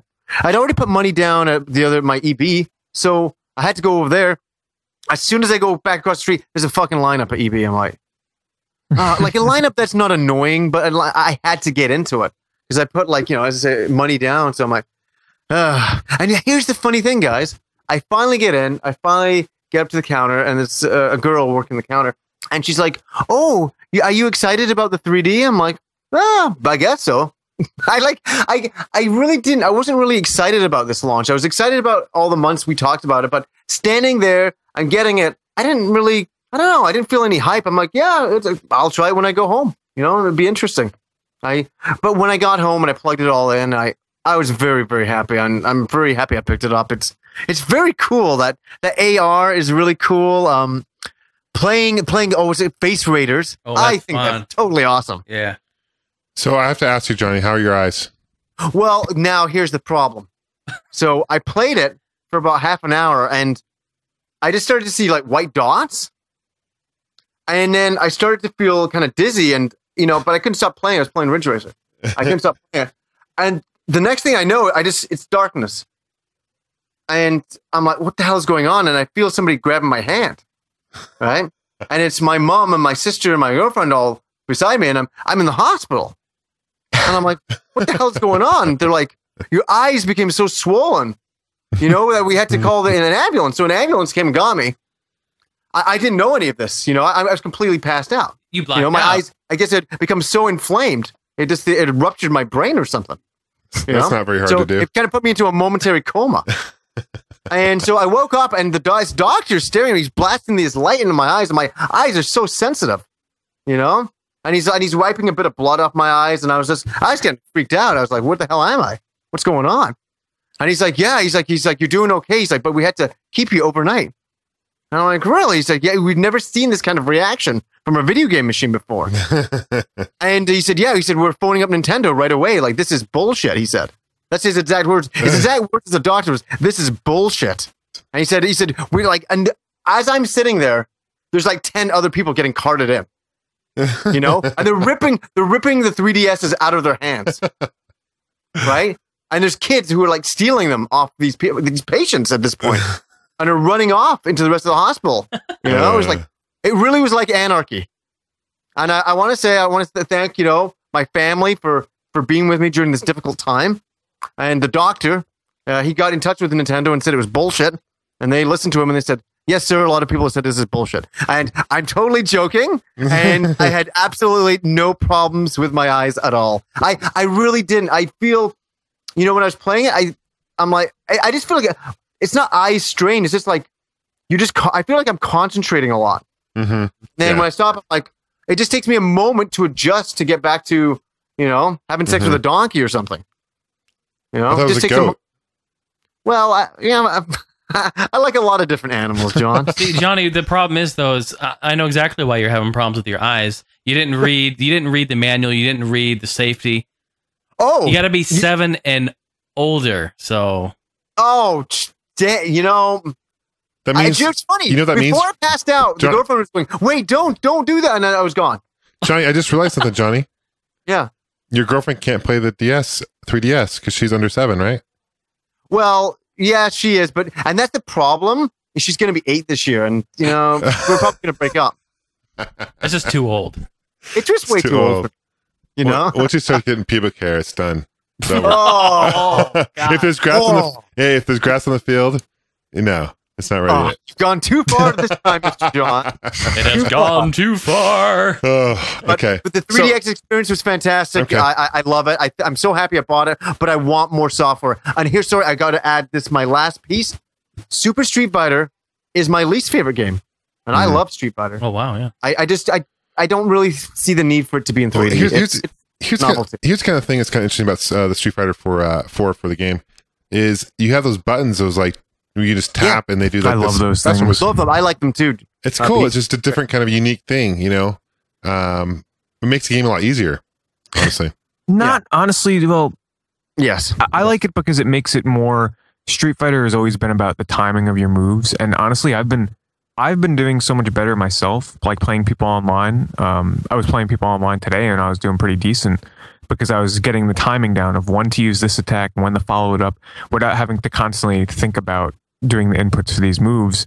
And I'll be honest, I'm really happy that those touchscreen buttons are there, which basically, for people that don't know, they allow you to map basically any moves. You can map your ultra combos, your super combos, just different attacks to 4 buttons that are pressable on the touchscreen. Ultra combo! Exactly. And I don't know, it just makes it a lot more fun for me to play it now. You know, it doesn't take away from the challenge. It's more about just timing and. I think it makes it more accessible, Pete. If I may, I think it makes it more accessible to people who are not as hardcore about Street Fighter. Like I would hate that on a home console if somebody could just press a button and do their move. But on the handheld, it makes sense. I was using them. I thought they were great. I mean, too, when I was playing online, there is some lag. So trying to do these button inputs is it's pretty terrible sometimes. Terrible is what it is. Yeah. Terrible. So I'm kind of happy. Terrible bullshit. It's just bullshit. So what do you guys think of Pilot Wings in the 3D? Love it. That's cool. I love it too. Cool. Yeah. That's cool. Techno or not, I love it. My last thing I'm going to say is that, Super Street Fighter is my least favorite. Next up, my favorite is Ridge Racer. And Pilot Wings, and maybe you guys can chime in on this as well, is that I like those games because I really enjoy the 3D in them. It makes sense that they're in 3D. Johnny, yes. Ridge Racer plays like Outrun. It does it not? Yeah, absolutely it does. That's why I love it. Okay. So I've always loved Ridge Racer. I know you love Outrun too. Yeah, no, Ridge Racer. It's an excellent game. Yeah, it made me feel like I was playing like Ridge Racer Type 3 again. That's the game that got me into racing games per se. It's fun. I love the power slides around corners. Yeah. All like the confetti when you actually winning and it comes flying out. Yeah, I love that. That's cool. Yeah. That's cool. I like that. Cool. So my last thing, I have to say, I love the built-in game software. You guys can talk about it. I just want to say that I love the in-games for this stuff. It's so fantastic. Yeah, that's the stuff I like the best. The 3D camera is cool. Yeah, it's good too. They can take 3D. It'd be cool to take 3D video, but I guess that's in the next. Talk about battery life. Right. Yeah, exactly. No battery. But you can't really share it with anyone. Can you share the pictures with anyone? No. Unless you just show them your system. Oh, you can. I think you can transfer them to an SD card if I'm correct. Oh, don't quote me on that. They're not going to appear in 3D. Can't you send them via Wi-Fi to another friend or something? Maybe. You can do that on Nintendo Wii. I mean, yeah. I have to look into it. You know, it's funny. I actually took it to a restaurant. Me and my girlfriend went for sushi, and I was taking some photos in there. Strangely, as stupid as that is, and I was like, "Wow, this actually looks really good for a cheap, in your pocket 3D camera. It's pretty good." Yeah, I'm impressed. Look at my 3D spaghetti. Yeah, it's in 3D. These are some nice 3D meatballs. And pardon? Your pants still off, Jason, right? Oh, the pants His are still off. Yeah, so. 3D meatballs. But I guess, the 3D camera really kind of shows where we're going to go with photography alone in the next few years. I see 3D cameras as going to be the next big thing. That, you can actually, go to wherever you go to get your photos developed and have 3D photos. I see that as being viable because I think it's very cool. What do you guys think about that? I've read somewhere also, not just with pictures, but like they're going to actually have movies available to download, like 3D movies on the 3DS. Yeah. Like Avatar, like that's things like DreamWorks, I think, signed up, and so did Warner Brothers. So it'd be cool to watch movies on your 3DS, although you won't be able to finish it because the battery will die. Ooh. It's true. Yeah. You have to have it plugged in. So yeah. Are you done, Johnny? I'm Don Johnson, thanks. No, are you done? No, I'm in Miami Vice now. Thank you. Okay. All right, Pete, go ahead. All right, so I got quite a bit to talk about here, so I'll try and make it fast. Okay. Okay, everybody sit down on the couch. Yes. So everybody heard me talking and going on and on about I'm going to go to Nintendo World to pick up the 3DS. Well, those plans were canceled. At the last minute, we decided to go to the Best Buy in New York City at Union Square because, well, we went into the city at 8:30. We arrived at Nintendo World, and there was no one online. So we're like, okay, we came here to line up. Let's get the hell out of Nintendo World and let's go to Best Buy because that's where they're having that big, huge extravaganza launch event. Food truck. So we go there. What's that? Food truck. Yeah, there was a food truck there. There was free food. We get there and we ended up being number 18 and 19, and later on we got pushed back one spot. But I was officially number 20 in line, and we got there at about 8:30 in the morning, and it was freezing. All right, I went there with my friend, and it was really, really cold out. And then eventually they moved us into the street, and then the sun came out, and it warmed up a little bit. But basically, I waited online 16 hours to get the 3DS at midnight.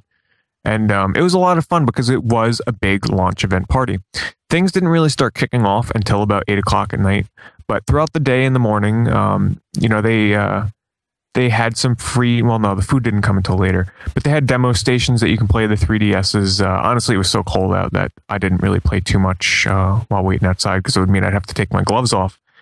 But it was basically just hanging out, talking with people, just getting excited for the 3DS. They were handing out free shirts and lanyards and beanie hats and stuff like that. One thing I want to say I'm really disappointed with is that it was very disorganized towards the end. Until 8 o'clock, it was very organized, kind of. Everybody was in their line, in their spot. They had their wristband. Come nighttime, and Johnny, you see this in my video. When they start handing out the free stuff, it becomes chaos. Like it's a big mob group, and everybody was just pushing and shoving towards the end of the night to get the free stuff they were throwing out into the crowds. And what I'm most pissed off about is when we got online, they're like, oh, the first 25 people are going to get something special. No, totally false. The flyers that they had there said that the first 300 people are going to get a carrying case, which I got. But it also says the first 300 are going to get a hooded sweatshirt, which I did not get. The reason being is because they were throwing them out into the crowds. Okay? So I didn't get one. well, I got a small, but I can't wear a small, so I don't have that. That's pointless. And it was just, it would have made so much more sense for them to just go down the line, hand out the stuff one by one. They were doing the same thing with the shirts and the hats. All right, so luckily, I was lucky enough to grab some of those. So I was really disappointed with the disorganization that they had there.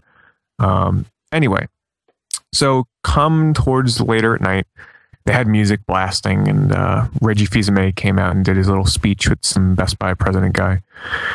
And that was all fun. It was just exciting being around everybody that was really hyped for the 3DS, despite being, honestly, it was so cold. They handed out hand warmers and foot warmers and everything towards the end of the night, which should have came earlier, in my opinion. And they had free pretzels, Jason. They had free pretzels, and they had... With nacho cheese?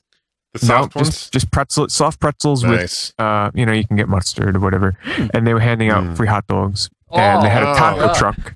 You had me a at taco pretzels. truck where you can get chicken, vegetarian, beef, all kinds of tacos. See? That's no shit. I knew they were going to have an awesome food truck. Hey, did they have poutine? No.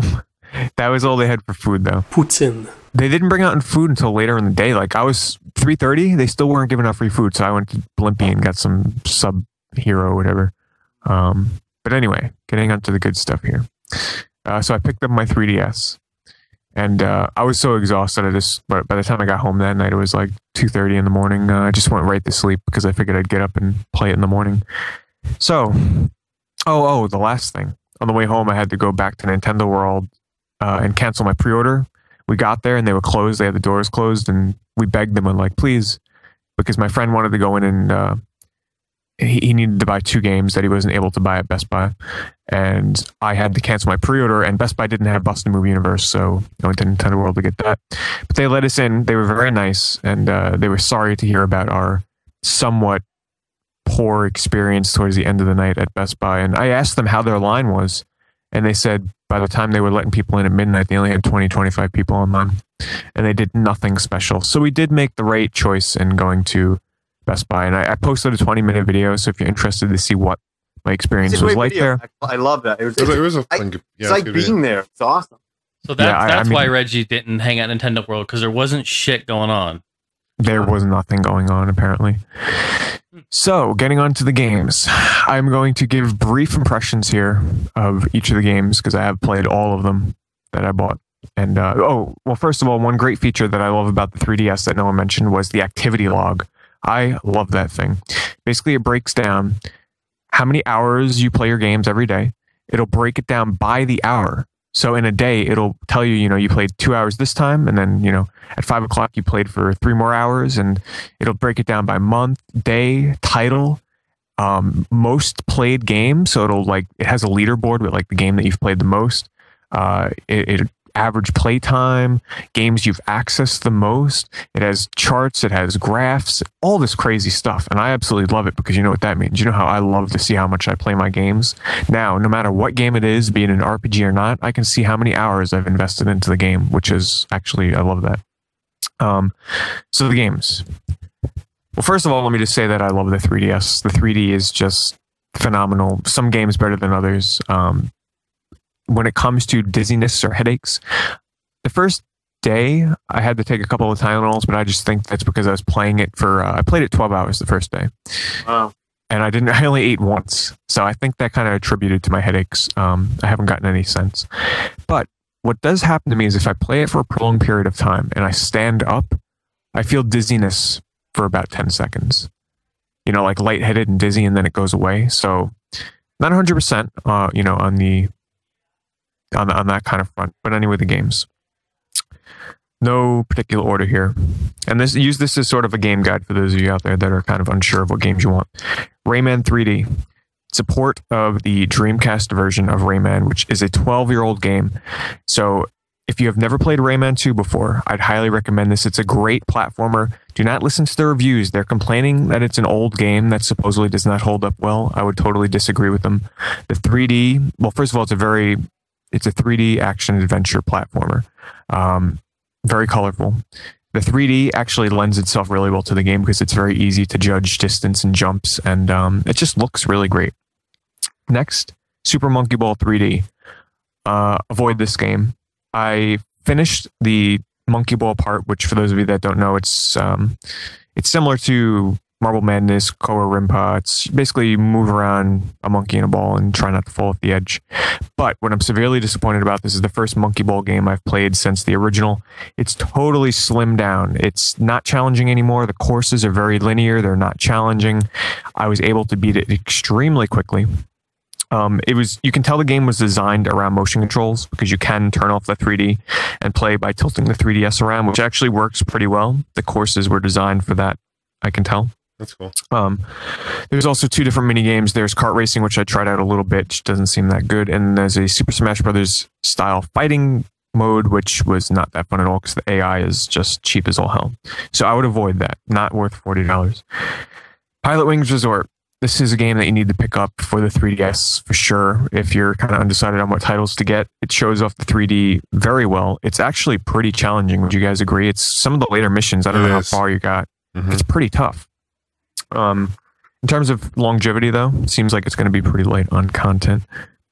Next up is Ridge Racer 3D, which, oh my god, it needs online play, but otherwise the single player is very fun. The 3D at first, I was like, it doesn't really help the gameplay too much, but the more and more I played it, I kind of appreciated the way the 3D looked in the racing game. I'm kind of disappointed it doesn't really, from what I've seen, doesn't have any challenge modes. Did you guys notice any challenge modes where it's like don't crash or don't hit any cars for this race? Did you see any of that? I'm just the main game right now. Yeah. Because in Ridge Racer 6, there were challenges like don't touch an enemy car or don't touch anything or do this or this, and they had different challenges. So far, it seems to be pretty cut and dry Grand Prix mode, but it's fun. Definitely, if you're looking, but I'll tell you this, between Asphalt and Ridge Racer, hands down, get Ridge Racer. I'll get to Asphalt in a second. Next up is Bust a Move Universe. I paid $40. Some reason Nintendo World was charging $40, but I think it's a $30 retail game. Very cut and dry, no multiplayer whatsoever. The 3D effect, believe it or not, for a puzzle game is actually pretty nice, even though it does not help the gameplay whatsoever. It's just cosmetic looks. But it's straight up bust a move. There's only 2 gameplay modes. There's sort of like a timed challenge mode to get, clear the balls as fast as you can. And then there's just the regular points mode. It's pretty fun. If you like the series, I'd recommend it. Next, I bought this, here's the thing, I was not going to buy Nintendogs, but I bought it because at the launch event, they had this on a demo station to try while you were waiting in line. And I have to say, I was blown away by the 3D. Some games on the 3DS only appear like they're receding into the background, but Nintendogs was the first 3DS game to actually make it feel like the games were almost the game was popping out of the screen. So I was like, you know what? I'm going to buy this because it looks that damn good. I've only played a little bit of it. I can tell it's kind of what I expected. It's not really, I'm not really fully engrossed into it yet. The 3D capabilities are impressive. It's basically, it's the kind of game where you're going to play for a couple of minutes a day. It's kind of hard for me to recommend because it's still not my kind of game per se, but I'm willing to give it a chance. So hopefully later I'll have more impressions on that. Next up is Steel Diver, which actually I'm really quite enjoying. And Steel Diver has a game mode in there called Periscope mode, where this is one of the coolest things I've done on the 3DS so far. I'm sure you've seen videos where you move your entire body around like 360 degrees to shoot missiles at enemy ships in a first person mode. It's so freaking cool. It's only like a mini game within the game, so it's not like a full-fledged like game mode. It's basically score attack for the most part, or kill the enemy ships as fast as you can. But I'd highly recommend it. The game so far seems to be pretty short-lived, but I'd still highly recommend Steel Diver if you're looking for a great, unique 3DS experience for that mode. Otherwise, the core gameplay of it is what you've seen in the videos where you direct your submarine through the water, try and get from point A to point B without damaging your ship. And from what I've played so far, it started off kind of boring and kind of mundane, but now that I'm getting to the last couple of levels, a little brief spoiler here, but it almost felt like a shoot 'em up at one point, because I got to a boss battle where I was fighting a giant squid thing in a shell, and you had to shoot it with your missiles, and at the same time, anchor your ship around and try and going up and down, left and right. I don't know. It was very challenging and it was very fun. The 3D in the game is just cosmetic, just for the sense of depth. So Steel Diver is pretty fun if you don't mind a game that's pretty short on content. Asphalt 3D, it would be a great game, but the frame rate in it is absolutely terrible. This game was rushed to launch, sadly. It's unfinished. The frame rate it's really that bad. Collision detection at times when you're making a turn, it's all glitchy sometimes. I would say honestly avoid it. And it's really a shame because Asphalt, I loved the first one on the original DS, which was a launch title. And not many people know there was also a sequel on DSiWare, which was a pretty good game. The racing mechanics are actually pretty fun. You get turbo and everything and a great level up system to kind of level up your cars. And the locations are all beautiful to look at. It's a very colorful game. The frame rate and unfinishedness it kills it though, sadly. Next is actually one of my favorite 3DS games, and that's Ghost Recon Shadow Wars. And I'd highly recommend this to anybody that's a fan of tactical, turn-based RPGs or strategy games. In terms of the 3D, it's just a cosmetic thing. It doesn't really enhance the gameplay in any way, but it still looks great. But it's a game inspired by Advance Wars Fire Emblem, and I believe the creator of it did the XCOM series. Basically, you have a teammate of your Ghost Squad where there's different classes. There's like an assassin, a sniper, a recon class, a gunner class, a heavy gunner class, and an engineer that can plant turrets. And you do these missions, and they're quite varied so far. Different objectives like rescue the people over here and get to the end of the level and blow up these tanks or whatever. But none of your characters can die. If any of your characters die, they it's game over. You got to start over, and you do have a medic. But it's been pretty challenging, and it's been a lot of fun. Like I said, fans of tactical RPGs, whatever strategy, definitely check out Ghost Recon Shadow Wars. It's a very underrated game. So if you're looking for, besides your standard Pilot Wing, Street Fighter, and Ridge Racer, that would be actually the next one I recommend, and Steel Diver. Street Fighter 4, I've mentioned it, talked about it before. I'm having fun with it. I've been playing online quite a bit. The 3D mode, I know, John, you're a fan of it, where it's sort of like isometric view. I hate it. I played one online match with it. I thought it was almost unplayable, honestly. Like, I was getting dizzy. I actually liked it because it actually was different than, the side view. I thought it was a change. Would I want to play like that all the time? No. As a novelty, was it good? Yeah. Maybe I need to retry it because I did one online match like that. I hate to say it, I think if you're used to playing Street Fighter, you will know your distances. So it won't seem so, like, oh my God, how far is it to jump to him? Or he's jumping at me. Wait, he hit me. Like, I can see a lot of complaints coming from that. But if you played a lot of Super Street Fighter 4, you should have no problems. That's kind of what I think. I don't know. I've just been sticking to the regular 2D mode, and I've actually been quite enjoying it. Seth is still a freaking ass. Okay, I got to him. I was going through the single player, and I got to him again, and I was trying to beat him as Adon, or what is his name? Help me out here. The guy with Adon. Yeah. And I got to him as Adon, and I could not beat him. I tried multiple times. He's such a bastard, I just quit out. All right, I'm probably never going to play the single player again. I'm just going to stick to the online because that was just aggravating the hell out of me. So Street Fighter, actually, I'm liking it a lot more than I thought I would be. Thanks a lot, due in part to those touch buttons. I really, really love those things. And next is Samurai Warriors Chronicles, which for fans of the Dynasty Warriors and Samurai Warriors series, you'll know what to expect here. Except now, instead of just having the one person on the map and running around, you can switch between up to 4, I believe, different characters on the map to sort of have a strategic feel to it. So if you got to get somewhere really fast, just switch to another character and start beating them up over there. It doesn't really lend itself well to handheld gameplay because it's kind of, I don't know, it's a little bit too much strategy on my, for my taste, where you're constantly switching between your characters and telling them which way you want them to attack on the map.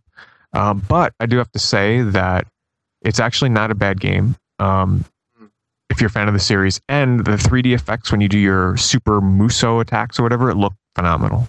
Really? It looks pretty good. But if you're not a fan of the Dynasty Warriors series, do not buy this game. I've really been curious how that played in 3D and the kind of the effect. So it's normal.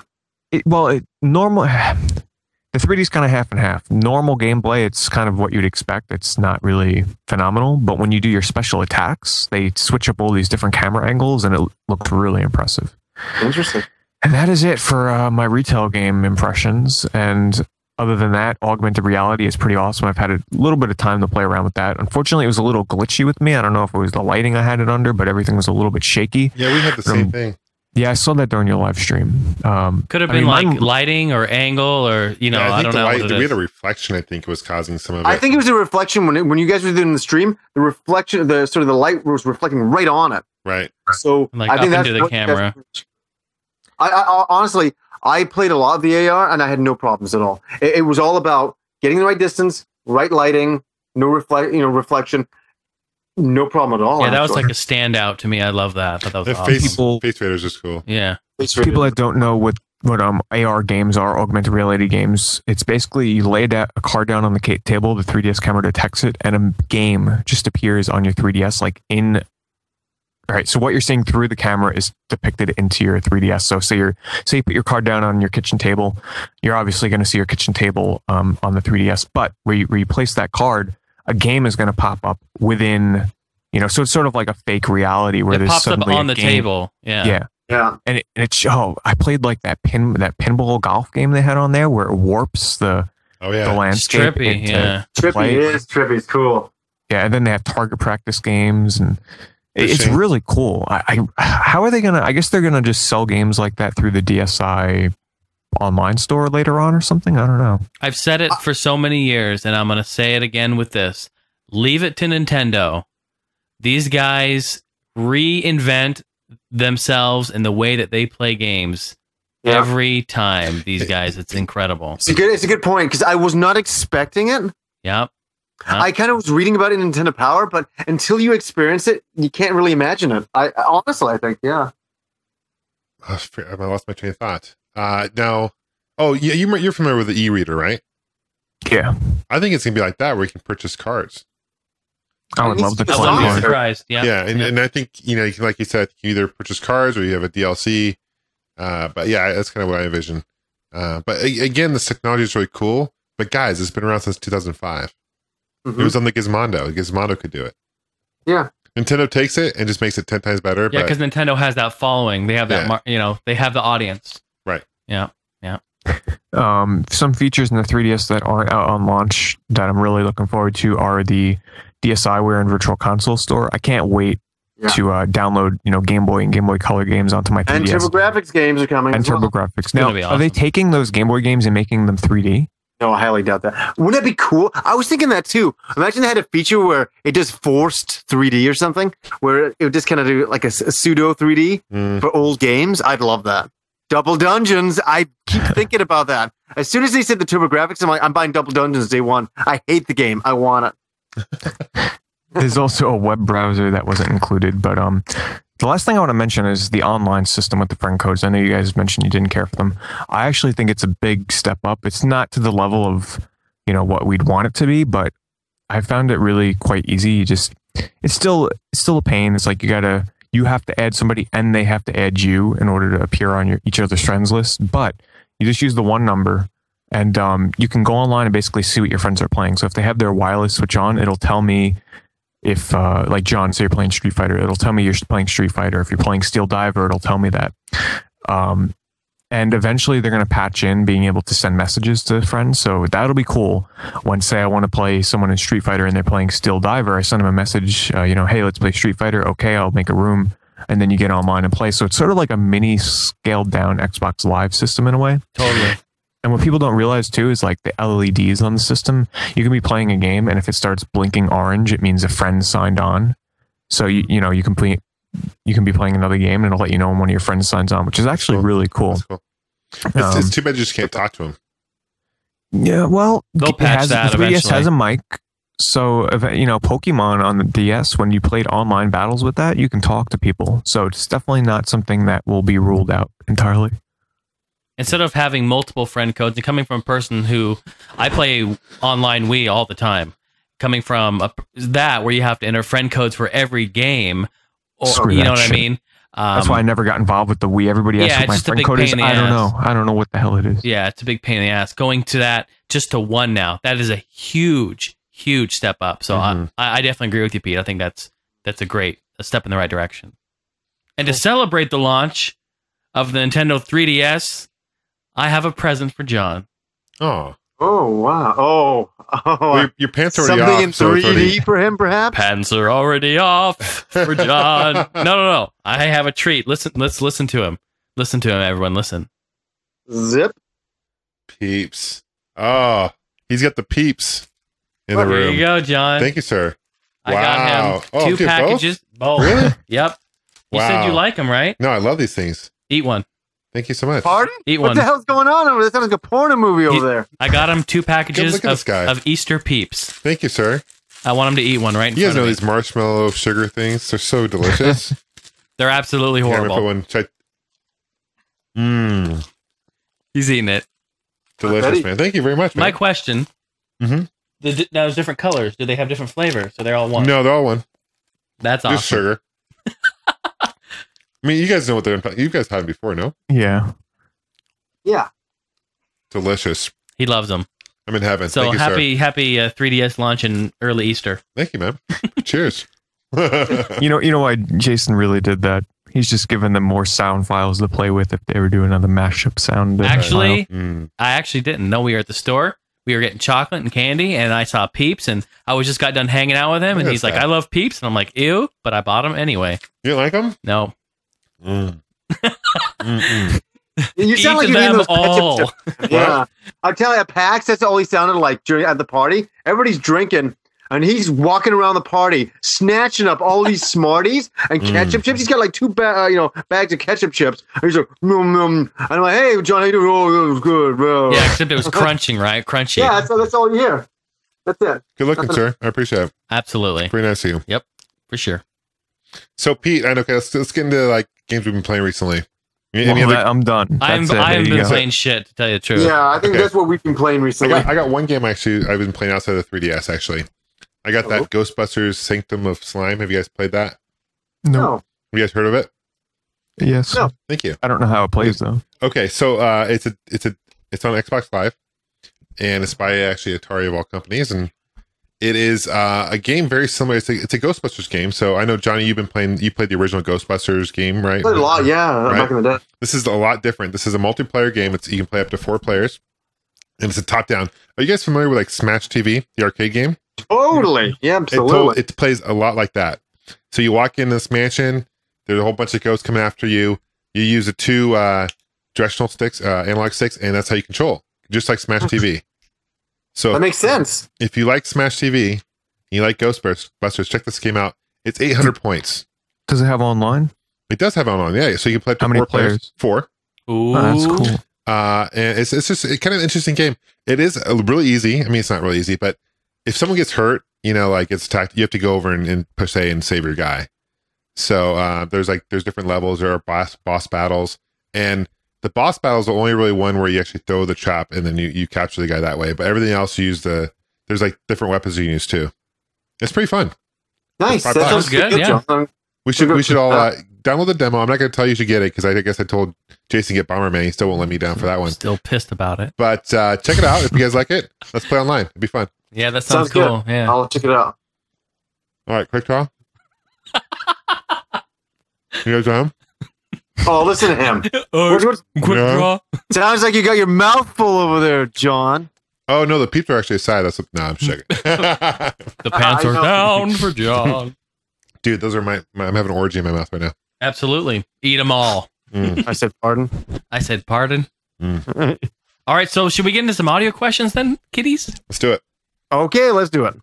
Hey, all Gen Gamers, it's Dirty Dongles again. And my audio question this time is, besides Jason, which 3 of you have seen the Battlefield 3 gameplay trailer? It looks ridiculous. And more importantly, what is it going to take for you guys to squad up with me and with Jason come this fall, 2011, to take down all the snipers and all the other assholes in that game? Anyways, you guys do a great job. You guys are fucking hilarious. Keep it up. Dirty Dongles out. Peace. Dirty dongle. Dirty dongle. The dirtiest of them all. He's the dirtiest dongle of everybody. He's dirty. Yeah, so this is a good question, guys. Who is going to squad up with us? This is pissing me off. None of you want to I'm play it down. with me. I'm down. I'll play it. All If right. I'm not worn out of first person shooters by then, I'll play it. I saw it at PAX and it looks really good. I mean, it does look good. I didn't Is play it on a console? It will come out on 360. Do you know what? If we all decide to go get it, sure. Yeah, I'll go grab it. If we all Let's do grab it. it, sure. I'll get my ass handed at me, I'm sure. Through I will as well. You know Don't what? worry. It's okay. We're gonna have fun. It's all about having fun. When's it come out? Working together. When's it come out? What's it? Oh, Jason, when the hell is it hold out? on. I don't think there hasn't been an official date. They've been every couple of weeks they release a teaser trailer. They're just milking it. Excuses. Oh, shut up. But Dirty Dongle knows. He's waiting for you. No, it just says fall 2011. That's all it says. All right, that's cool. I'll check it out. Ladies and gentlemen, it is now time for the Wales Quick Draw.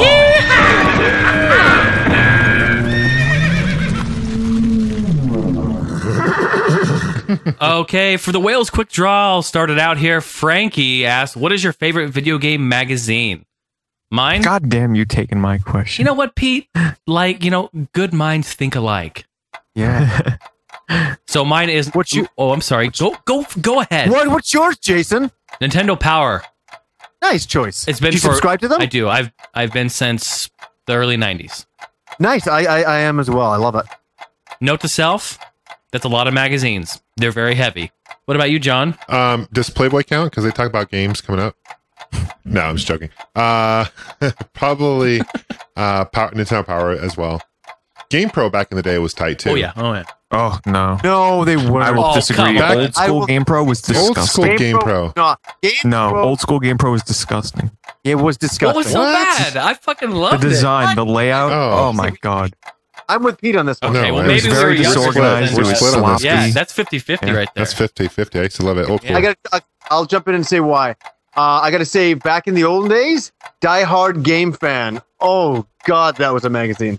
Yeah, And I had a next few issues of that. Yeah. Yeah. Next up was EGM, and then I'd say Nintendo Power in there, but never GamePro. GamePro was like, it was like, what can I describe about that? We're not here to listen to you talk shit about it. I'm gonna fucking talk some shit about. Isn't GamePro. this a timed minute thing anyway? Oh yeah. Who gives a fuck? Listen, we never talked about video game magazines. You have the laptop, so I can't play the sound. Yeah, there you go. Perfect. But what did you dislike about it, Pete? Like, I just kind of thought it didn't have as much good as information. It wasn't as die hard as a Game Fan. I didn't trust it as much. From what I remember of it, I was not a big fan. I felt like it was very sloppily put together and very disorganized. They had too much going on a page. Like there was just shit thrown at you constantly all on the same page. Whereas I guess I'll throw my answer real fast. My favorite magazine was old school EGM. Because you got everything in there very neatly organized. I loved their reviews. The 4 different review scores I thought was really great.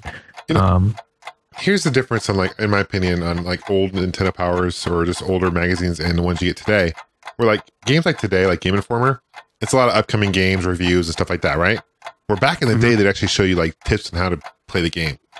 Walkthroughs and stuff, right? They had whole levels. Yeah. I do a lot of Didn't Nintendo Power stop doing that too? Oh yeah, they noticed did. that. Yeah, Long time ago. I've been doing Nintendo Power, old school Nintendo Power reviews on my Nostalgiaholic for a long time, and just the artwork they put on those things, the time they take the photos and they map it together and they have a whole strategy guide. They don't do that anymore in the review. It's all upcoming games, it's all reviews. It's not strategies at all. And That's a good point. I never thought about that. And talk about the technology difference. It was fucking difficult to do back then. Oh. They had to take photos of their TVs. Mm-hmm. Know what I mean? True. And implement that? I mean, come on. But it's a beautiful thing though when it's done. Oh God, awesome. Yeah. All right, I've got a question.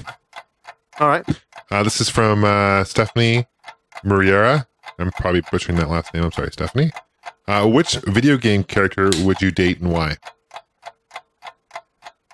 John, you better stir that up. Lara Croft. She's pretty hot. Why? Because she has a big personality? But huge personality. Huge personality? That's mine. Jason. I'm gonna throw you guys all for a loop. I mean, yeah. Mario doesn't count. Oh, fuck you. No, I want to say Lara Croft. I want to say all those volleyball games, any of those chicks, Dead or Alive, any of them, any day. I want to say Chun-Li and her thighs, or just her thighs, any day. Her thighs. Just her thighs. But you know what I'm gonna pick? I'm gonna pick Marley from Chrono Trigger. Well, isn't that interesting? Because she's why? No, what's your opinion? I want to hear it. What were you gonna say? I was just gonna say why. First of all, when you said her, I thought, wait, that's the smart girl. I'm like, no, that's the girl with the orange hair. Yep, it's true. Yep. It's You like the pendants, eh? because she wears a freaking really expensive, valuable pendant that's worth a whole lot that I could sell on eBay. First of all, Yeah. she's dumb. It would be gone. Yeah. She wouldn't know where it is. I'd be selling it. She'd forget about it. Yeah. And she's blonde. Isn't she I redhead? like her little pants. She's redhead, isn't it? Orange No, hair? Isn't she no, redhead? she's a blonde. Wait, let me I get thought my. she was down- redhead. Look. Hold on. I got my figure right over here. Wait a but minute. Jason likes the fire crotch. Wait a minute. Wait a The minute. figure will tell Wait, it all. who did Hold I on. say? Jason is a big fan of the fire crotch. I don't mind it. Yeah, I don't mind fuck it. that. I'm not hating. Especially a video game fire crotch. Keychain is like a. I'm not hating it. I'm not hating on any hair. It's like blonde and redhead. It's orange hair. I got the soundtrack out right now. I'm looking at it. It's orange hair, for Christ's sakes. Maybe in Synchron's Delight here. I'm getting the manual out, and yeah, she's definitely orange.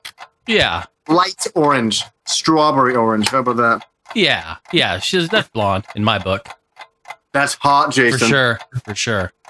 So that's my pick. Okay. No, the redhead is the one with glasses. Luca. Luca's got brown hair. Whoa, God. Whatever. What? You're playing two different games, Jason. All right, Johnny, your question. Oh, okay. Who would I date from a video game? I'd have to start off with like the geeky answer. Well, it'd have to be Tiffia from Final Fantasy VII because she has a great story arc in it. But I'd have to also go with Mai from the King of Fighters because she's got a lot of personality as well. But no, actually, my honest answer would be I would date Link to get to Zelda. Oh, he's a true pimp, folks. True pimp. True pimp. That's my honest answer, and I'm sticking with it. I'm not changing it for anyone. True pimp. Pete. Yorda from Eco. She's shy. She's quiet. In the end of the day, she'll save my life, and we can share a watermelon on the beach. And you would actually play SOCOM with her. Yes. Nice. And return her phone call. Would you answer the phone for her if you were playing Yes. SOCOM? Yes. You would. Wow. That's some So she'd have nothing to that's say. true love.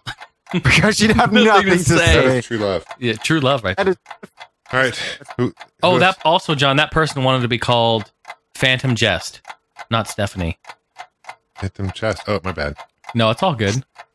I'll do my question next so that no one steals it. It's from Angel Gutierrez. And his question is, what games would you love to see?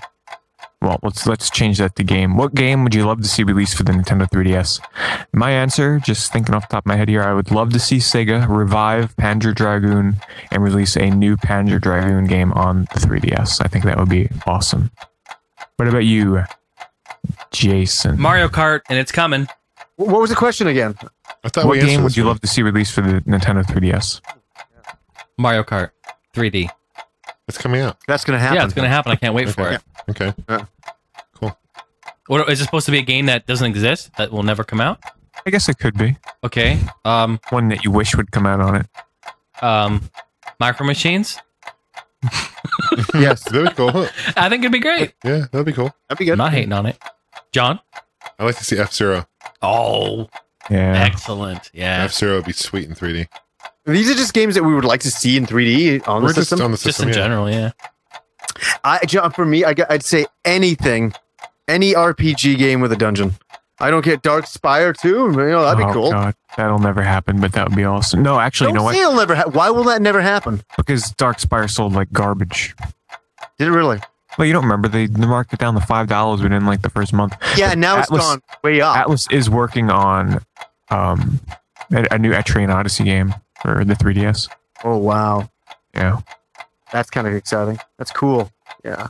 Well, there's the first RPG that's coming out is going to be Shin Megami Tensei Devil Yeah. Survivor Overclocked, but that doesn't have dungeons. It's sort of just tactical. So how is the combat in that? Is that like 3/4 overhead? I have not played it, but from what I've seen, the combat is 3/4 overhead strategy RPG, and then when you get into battles, Yeah. it's standard first person Shin Megami Tensei. Excellent. I want to see my first standard RPG battle in 3D. That's darn cool. That'd be awesome. Okay, from Colton Murphy. He asks, what's your favorite 3DS launch game? That's tough. That's really tough. I'm actually gonna. I have to say a launch game, eh? I'd say Ridge Racer right now. Pete, what would you say? Jesus. Jesus is a game? I didn't see that one. Is that looks Jesus 3D? Jesus. Jesus, the 3D game. To water and wine. Because so many the games here, they all got their different good aspect. All right, I'll do it this way. In terms of gameplay, this is tough. You got a minute. You got a Pick a minute. game, Pete. Okay, in terms of gameplay, Ghost Recon. Ghost Recon. In terms of innovation with the 3DS hardware, Steel Diver. In terms of 3D effects, Pilot Wings.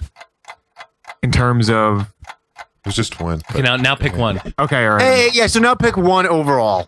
I can't yet. You It's will still have true. to. You Okay. have to pick one. All right. Where's a minute? Where's a whale? Okay, he's done. He's done. He's Rock done. out. All right, can't. Jason. Pilot Wings. Nice. Pilot Okay. Wings all the way. Okay, cool. And you said I'd probably have to, honestly, like if I had to pick, I'd probably say Pilot Wings. I haven't played as much of it as other games, though. That's the thing. And now's that time, that special time of the podcast for Love Talk with Johnny Millennium. Johnny, you ready? it sounds like your balls have dropped tonight. Indeed. Okay, this question is from AXIR4. Dear Johnny, there's this girl like at school. She's very nice. No. That's the wrong question. What? No. It's from X157 Oh, Brazil. shit. Hold on. Okay, let's do that again. Don't tell him how to pronounce it, John. Okay, let's just start. This question is from. Okay, start with okay. Start over. Okay. Now is the time of the podcast for Love Talk with Johnny Millennium. Johnny, how you doing, sir? It sounds like your balls have dropped tonight. Indeed. And this question is from X157 Brazil. So, your girlfriend called you and said that she was going to bring over some friends, and you went with it, and it, her, and 3 other hot girls, and they all wanted you to do them at the same time, but you just got a new girl that you've been waiting for the last 6 years, and it's released that night, and every playing is what do you do? Holy Verbatim. shit! Oh my That's gosh. Sean. That was worth it. I had to This breathe guy- there for a second. There was no pauses in there. Johnny, I nearly... That was the most funniest thing ever because I saw this question and I'm like, crying. I'm not going to let him read it through it once. I'm just going to let you read it through the first time because it's completely disjointed English. I love it. So I will translate. Please, we need a translator, and we need some periods and we need some commas. Por favor. I will translate. So what X157 Razel is saying is that, okay, I'm with my girlfriend. I'm hanging out with her one night. We're just here. We're playing the DS. And she's like, hey, I've got an idea. Why don't I bring 3 hot girlfriends over and we all have sex? And I'm sitting there going, well, this DS game is really good, but, So she invites them over anyways. She doesn't give a fuck what I'm thinking. Right? She didn't give a shit. So they all come over and they want to get into this big orgy. And so what the question was is that what if that night, if Phantasy Star Online 2 came out, a game that I would be very excited about on console, not on PC. If that came out, would I rather play the game or would I rather be with the women? It's really 50-50, but I would definitely have to go with with the women, absolutely. I'd be like, fuck that, fuck it. Because you know what? I just deal with the women. I'd last probably about a minute, and then I'd be playing the game right now. Tell it'd be how good. it is. So, yeah, that's how it works. What would you guys do? You guys would obviously play the games, right? Pete, what would you do? What game are we talking about here? Okay, what is your most anticipated game ever? Like a dream game if they made it. What if they made an Eco 2? Okay, Damn right, I'll be taking that game. Or Okay. So Skyrim. Oh my god. So okay, here we go. Eco 2 is coming out, and You have 3, I mean, mega hot girls in the bedroom. They kicked the whale out a long time ago. And they're sitting there. They're ready to go. They're like, Pete, please come with us over here. We love you so much. We want to see more game reviews of you naked. But Eco's sitting in the other room. Pete, what do you do? Play the game with him, because Eco 2 will be online co-op. No. It's not like you can coerce them over there. It's either one or the other. You have to go have sex with these women, or you got to play Eco 2. What would you do? Tied up. We're talking about Eco 2 here. The choice is obvious. The choice is You obvious. gotta scale the game down then. You gotta do something. Yeah. See, here's my God. philosophy. You can play the game later. 2 minutes, like Johnny said. Just Yeah. do your thing, do your minute, and you're good. Yep. You're good to Yep. go. Game's not going anywhere. The game's not going anywhere. The girls will. No. Mm-hmm. Absolutely. So, Mr. X157 Brazil, thank you for your long run-on sentence question. I loved it, and I John loved it. Thank you. I got a kick at John reading I that. almost suffocated there reading that. I couldn't take a breath. Holy cow. I almost suffocated from laughing. I was on the floor. I just wiped my tears. I was crying physically. That, awesome. And when I read these questions, I try to read them verbatim, and just some of the sentences just don't. Yeah, anyway. Maybe I Just should crazy. paraphrase next time. I don't know. No, you should keep the format. Keep man. doing the format. Keep doing Bar what to you do. bar. Bar. Okay. But I gotta say, guys, I'm reading a lot of the questions, and they're a little tame for the doctor. Like, I'm telling you, you can ask anything you want. Ask some crazy questions. Ask crazy questions. Don't worry about it. I always have an answer. And if I don't, I'll ask Pete. And guys, just to remind you all, you go on to our All Gen Gamers website. You'll see a link to our forums. You can ask questions there. We are on Facebook under All Gen Gamers. We have a YouTube channel, All Gen Gamers. iTunes, All Gen Gamers. Rate us, comment, all that good stuff, right? Anything else? I think I got it covered. Okay. Hey, That's before all. I do Gaming Piece Theater, Yes. one really quick brief announcement because I don't have too much more time. I got my Dr. Kong DVD from Hank. Nice. I saw that online. You posted pictures Yeah, of it's it. cool. It's a cool little film. It's a short. It's only 18 minutes long.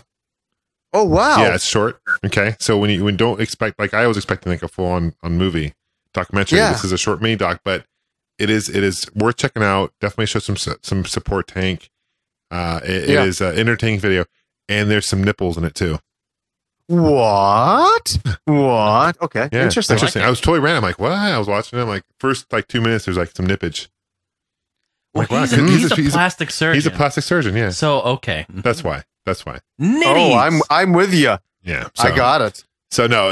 All joking aside, though, it's actually pretty. It's a really good film, and a lot of it was filmed at the Barcade, which I talked about last podcast. I was there in Brooklyn, so that was kind of cool to see. Yeah. So Very cool. all right, on to Gaming Piece Theater. Welcome to another episode of Gaming Piece Theater with Gamester81. Gamester, what piece of gaming history are you going to share with us today? Okay, so this question, shit. So this is from X157 Brazil. This is from Nimisku.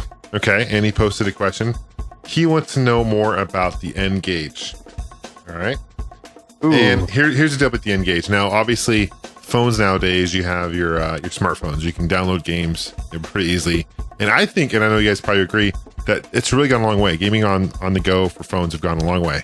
You know, some of the graphics for the iPhone really rival some of the graphics you see at the consoles or, home portables as well. But it kind of started, Nokia was really one of the first people to say, they kind of started taking notice in the late 90s that people had their portable Game Boys and they also had their phone. So they're like, hey, why don't we combine the two?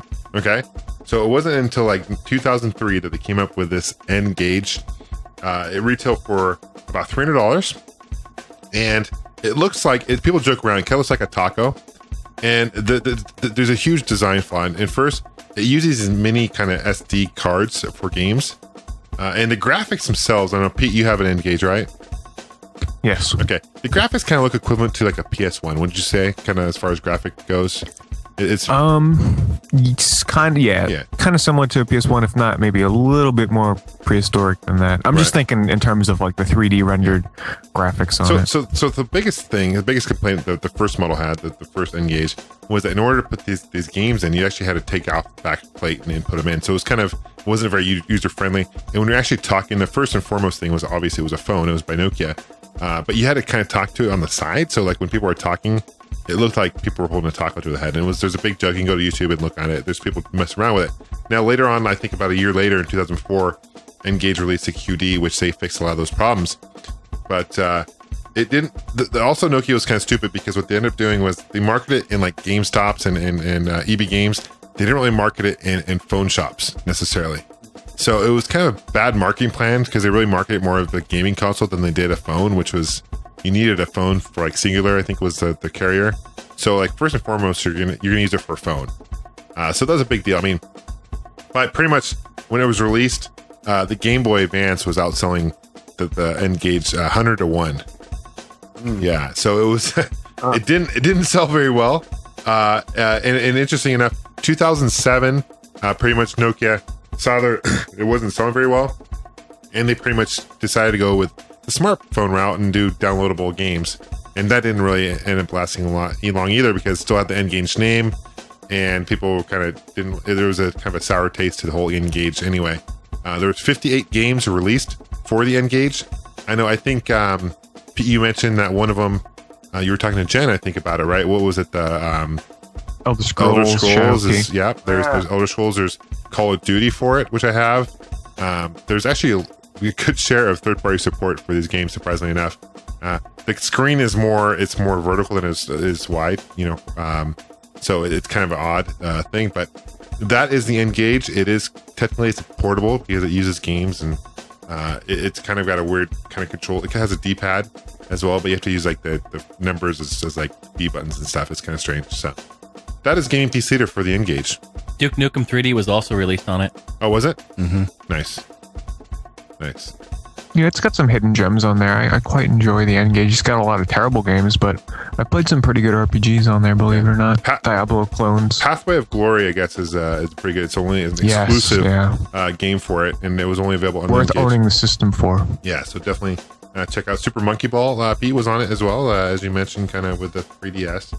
And just real quick to hit on Pathway of Glory, it's actually a top-down strategy game with, in the army, and it's actually pretty good. Mm-hmm. And that's pretty much it on the N-Gage. Not much more to say on that. So before we go, I just want to say one quick thing. And John, you were, or wait, who mentioned it? Well, hold on. While you think. Also, John, did you mention that they released N-Gage QD? Yes, 2004 QD. Okay, yeah, that's the one I have. I didn't settle for the original because I did not want to, like you said, take the battery out and all that. Yeah, shit. they fixed a lot of the issues because before you have to take the battery out of the plate and stuff is annoying. But they fixed a lot of it with the QD, and by that time they were giving like $100 rebate. They were pretty much, it only lasted at GameStop for like 17 days, and GameStop pretty much gave it up. Oh, they did. Yeah. I remember seeing it in GameStop. They weren't moving them at all, huh? Yeah, they just wasn't selling, wasn't moving. Yeah. And I think supposedly they say they sold about 400,000 units, or actually, I think all said and done, Nokia claims they sold 2 million. No way. They say they shipped 2 million. Who knows how many they sold? But from my research, that's kind of what I found. I think it's closer to maybe 400,000. It didn't sell very well. You can find them pretty easy on eBay anyway. They shipped 2 million, but 1.5 million ended up in a desert landfill, somewhere, landfill. Exactly. Yeah. Yeah, it ended up costing Nokia millions of dollars for the whole thing. So yeah, smart idea though. I mean, they're on the right track. Yeah, no, they were kind of on the right track. Yeah, for sure. Before everyone else was doing it now, So, guys, it's been a great podcast. It was fun having Jason on. The other Jason, Mr. Heine, it's fun having you on too. Yeah, thanks, bastards. It's always good having you on, Jason. Yeah, thanks. Hey, I just wanted to mention real quick, and you guys were kind enough to mention it at the beginning of the podcast, but just real briefly. I'm doing a little contest giveaway on my channel because I just hit 5,000 subs, which is pretty cool. Anyway, I'm giving away all 3 of my studio albums that I did, and it's for the subscribers. And if you want to make a comment or a video response, I'm entering you in there, and that's all you need to do. Just make a comment, nice positive comment, and at the end of the month, I'll do a giveaway. So I just wanted to just briefly mention it. That's it. End of April? Yeah, it's going to be April 30th. Cool. So thanks for hanging out. Thank you, Pete. Thank you. Thank you, Johnny. Thank you, Pete. You're welcome. Thank you, Pete. Anytime. Thank you, Pete. Thank you, Johnny. Thank you, Pete.